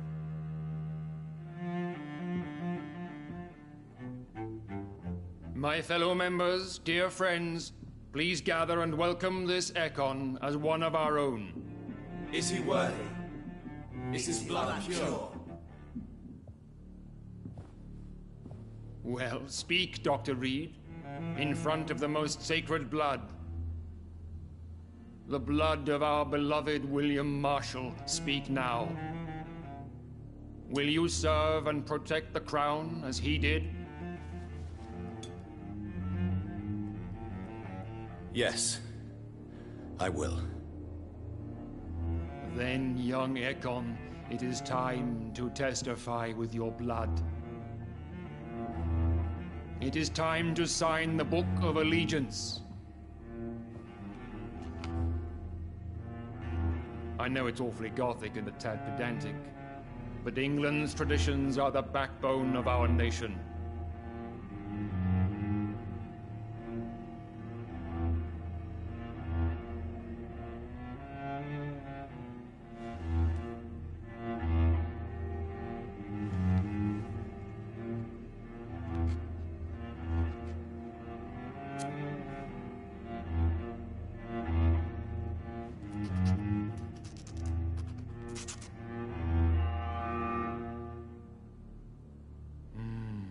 Delightful.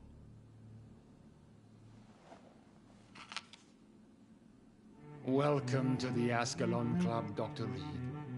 Take your place among the bearers of the lance. One of us! One of us!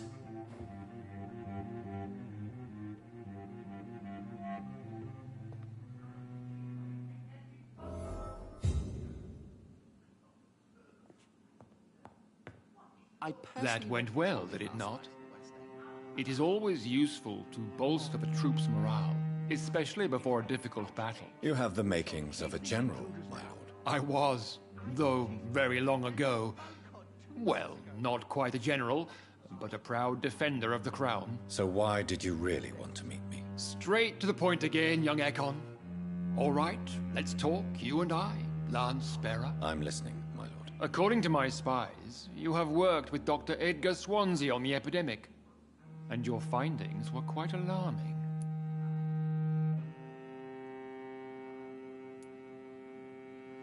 Do you know Edgar Swansea? Not personally, but I've been told he has some sort of immortal fetish and is a good friend of yours. Does it bother you that I consider him my good friend? As long as you reveal nothing of the club's inner workings, why should I forbid you engaging in conversation with the good Dr. Swansea?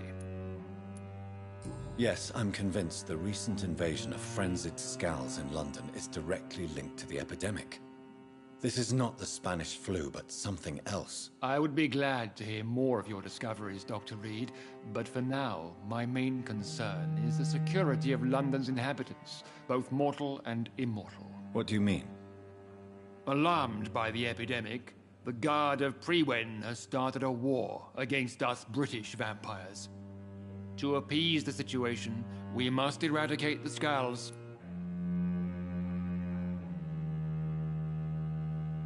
Lord Redgrave is outside almost every night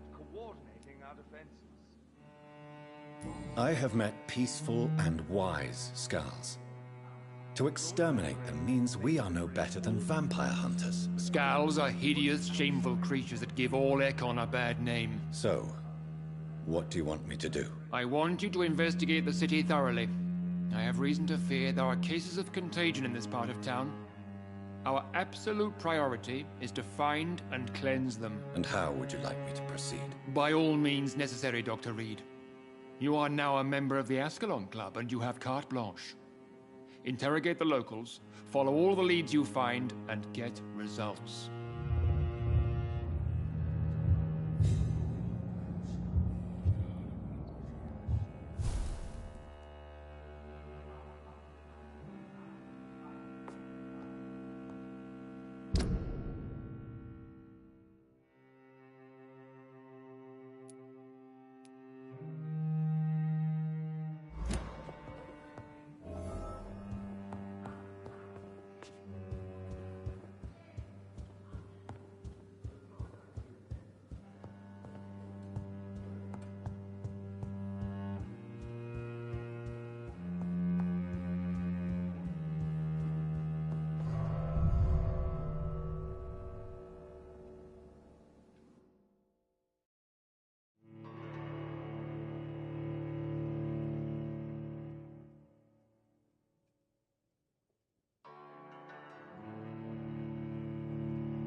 I think Lord Redgrave just suggested I was sired by an ancient vampire. Women's right to vote is only the first step. Women died.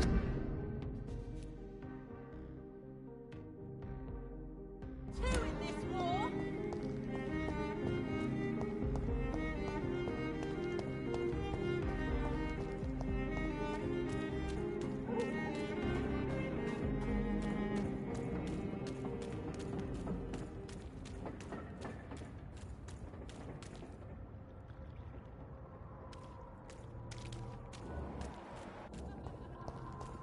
I'll send you back in the smoking.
exactly what that poet meant the other night.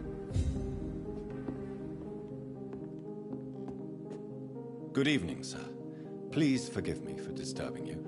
I'm a doctor. I never judge a man by his title, but by his attitude. And you are not disturbing me at all. I am Calhoun Russell, and I welcome you. Well, I must admit, it's good to receive a warm welcome for once.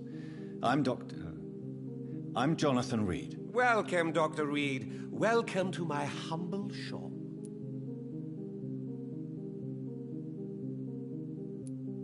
I may have a look at your goods, Mr. Russell.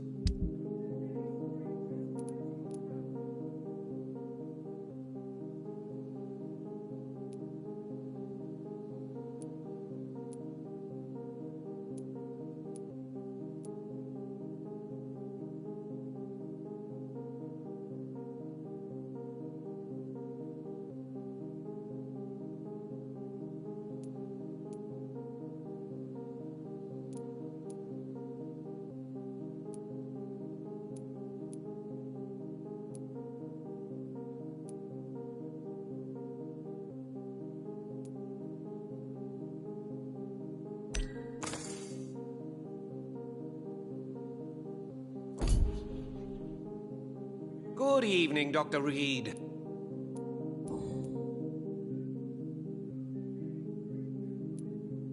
How is the situation in this part of town? Life is good and peaceful. We're lucky to live in such an era of progress and wonders. Are you not concerned about the epidemic? Oh, I'm sure the authorities would take the appropriate measure if the danger were that high. You cannot expect the newspapers to expose the truth while the war is still raging. I can assure you that the situation here is desperate. Well, that's news then. But I can't believe that things are that bad. Are you sure you're not exaggerating a bit? For the thrill of it? What can you tell me about this place? I recently found the best steak and kidney pie in the city. I'd be glad to share the address if you want.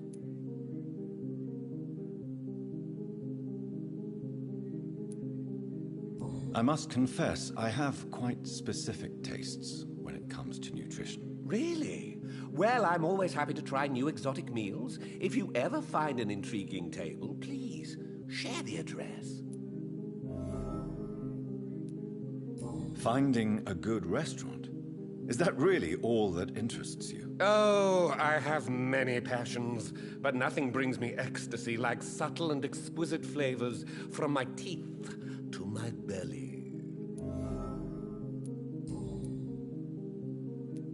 Is it not a little too late to be trading? On the contrary, it is the perfect hour. Believe me, my friend, it is always at night that you meet the most fascinating characters.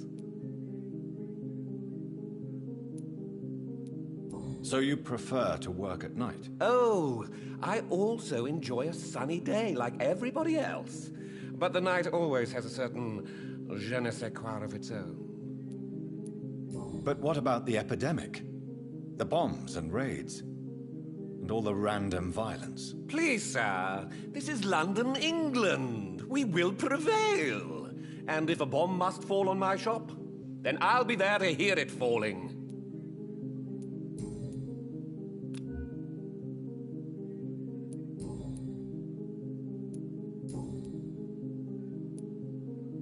Do you have any family nearby? Not since my parents died. I'm London's lone gourmet. London's lone gourmet? What a strange title. I used that name in my early years when I was a food critic, and I kept it. Really? But you seem to be such a pleasant and sociable fellow. I'm afraid the real hedonist has to be sometimes. I discovered ecstasy as a solitary pleasure, but it does not mean it can't ever be shared.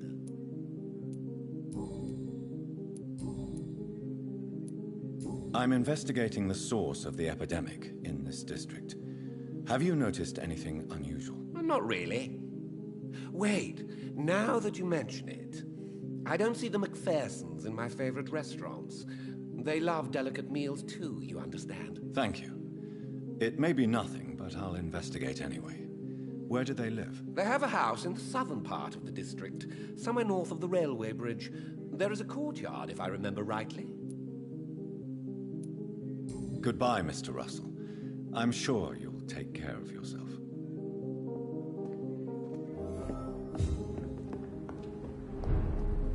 Have you noticed?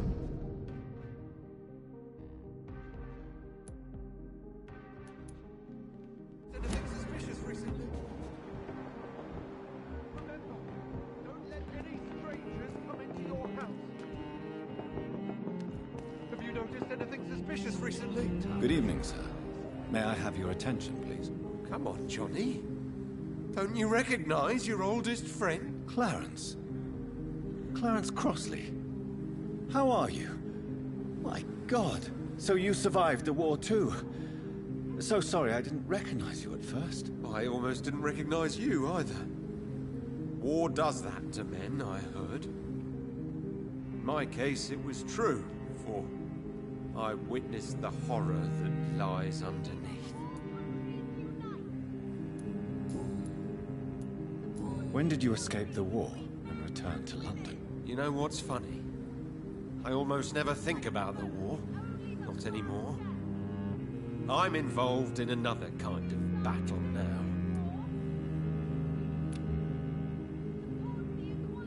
Do you need medical assistance, Clarence? It's a little late for visiting hours, don't you think? What can I say? I haven't lost my old habits. I hope we're talking about the same habits, old friend.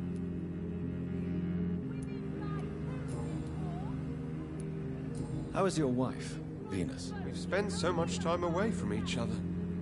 So many things have happened.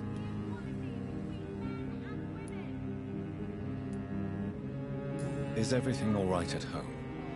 Surely Venus was relieved to see you return from France in one piece. Have you forgot what people are like in this part of town, Johnny? Venus fears for our family reputation. Now her husband has become the village idiot. But you're alive. You returned in one piece and you have a family. How many soldiers can say the same? Believe me, it's not quite that simple. Unlike you, I'm not the man I used to be.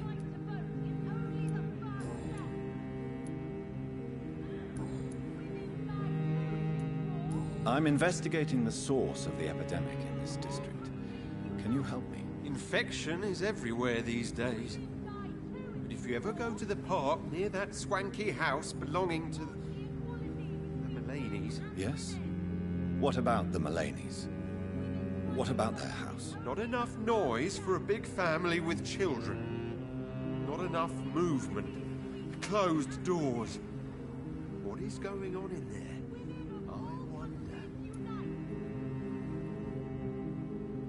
You need some rest, Clarence. You should try to sleep. Support the equality between men and women!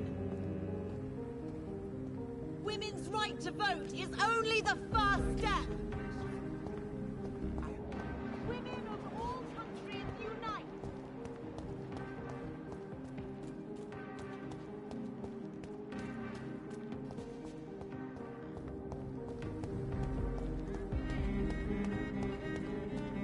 Women's right to vote is only the first step! Women died too in this war! Whether you need to buy something or not, Support the equality between men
Elizabeth doesn't seem to be at home.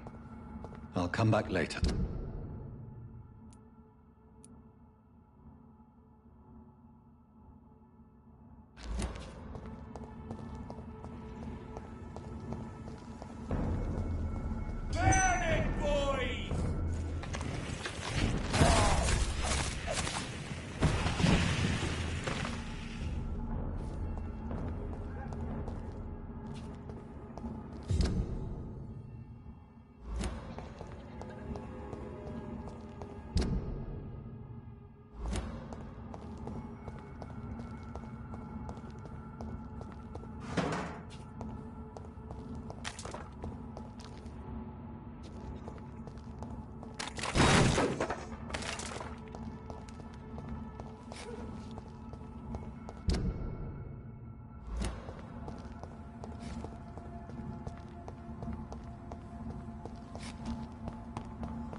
Want some of that?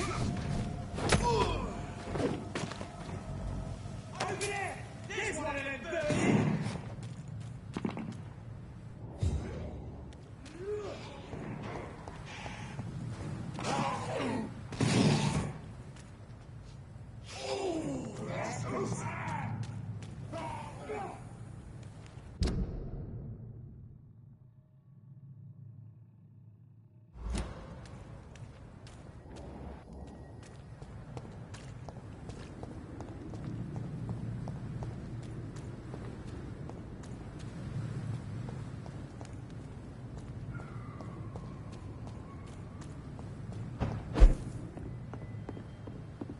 I cannot enter.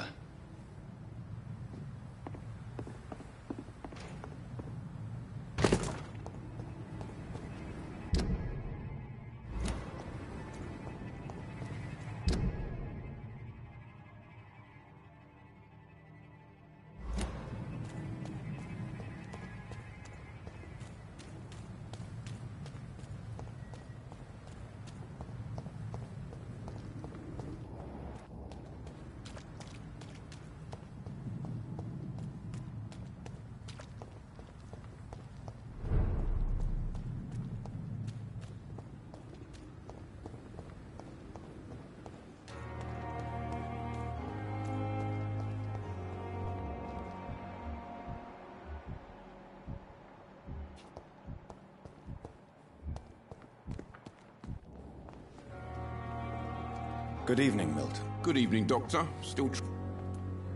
I'd like to see... Wise choice.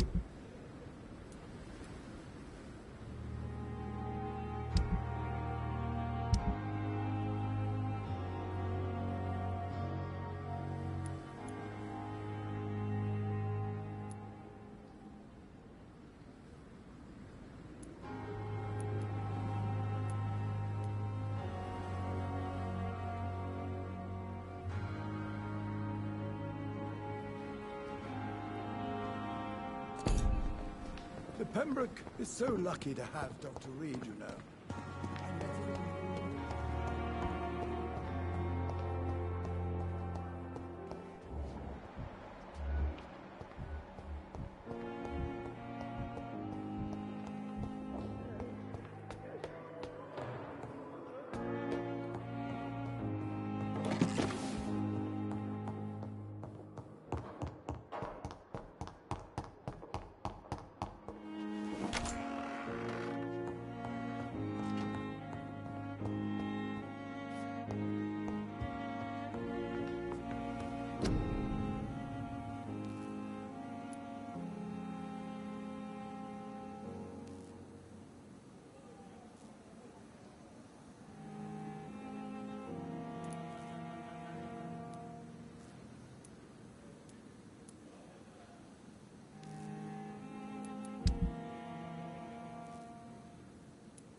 Hello, Jonathan.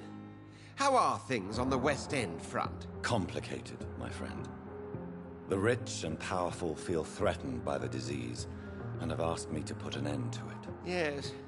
It is odd how resolving a crisis suddenly increases in urgency when it affects those who matter.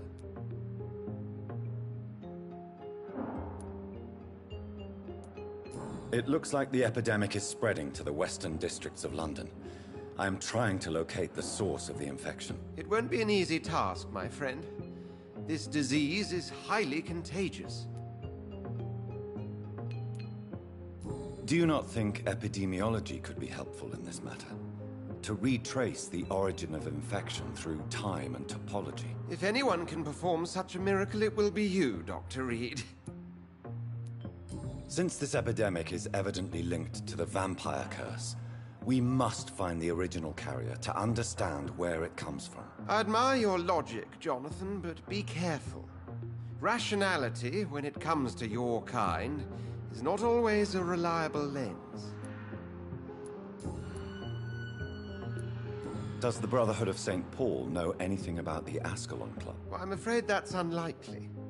Ascalon is a sensitive topic, and whatever material the Brotherhood has, I may not have access to. Who could answer me then? Usher Talltree, our current primate, may be the only one able to answer you. He's a discreet man who lives in the West End. Do you know Aloysius Dawson, the famous tycoon, is well versed in vampire and occult knowledge? No, I did not. But that is no surprise. For half a century, it has been quite the trend for English nobility to join secret societies and occult circles. But Aloysius Dawson is only a rich merchant. Yes, richer than Croesus. Wealth is more respected than title these days, even in England. Did he contact the Brotherhood of St. Paul? Try to join your group? It would not surprise me, but I am certain he's never been a member. Thank you for your time, Edgar.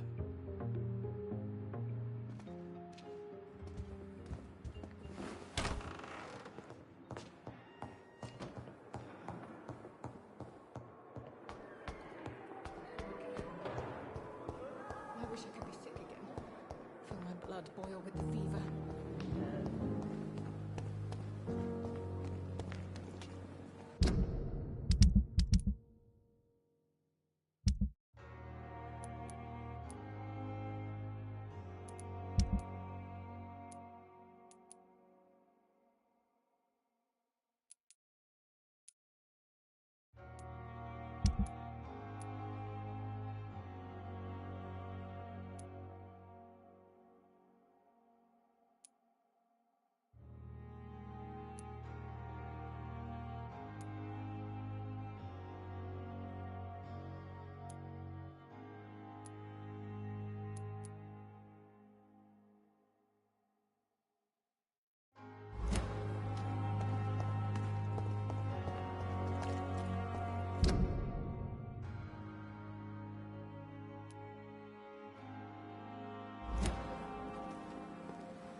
Perhaps I should have considered the offer from Captain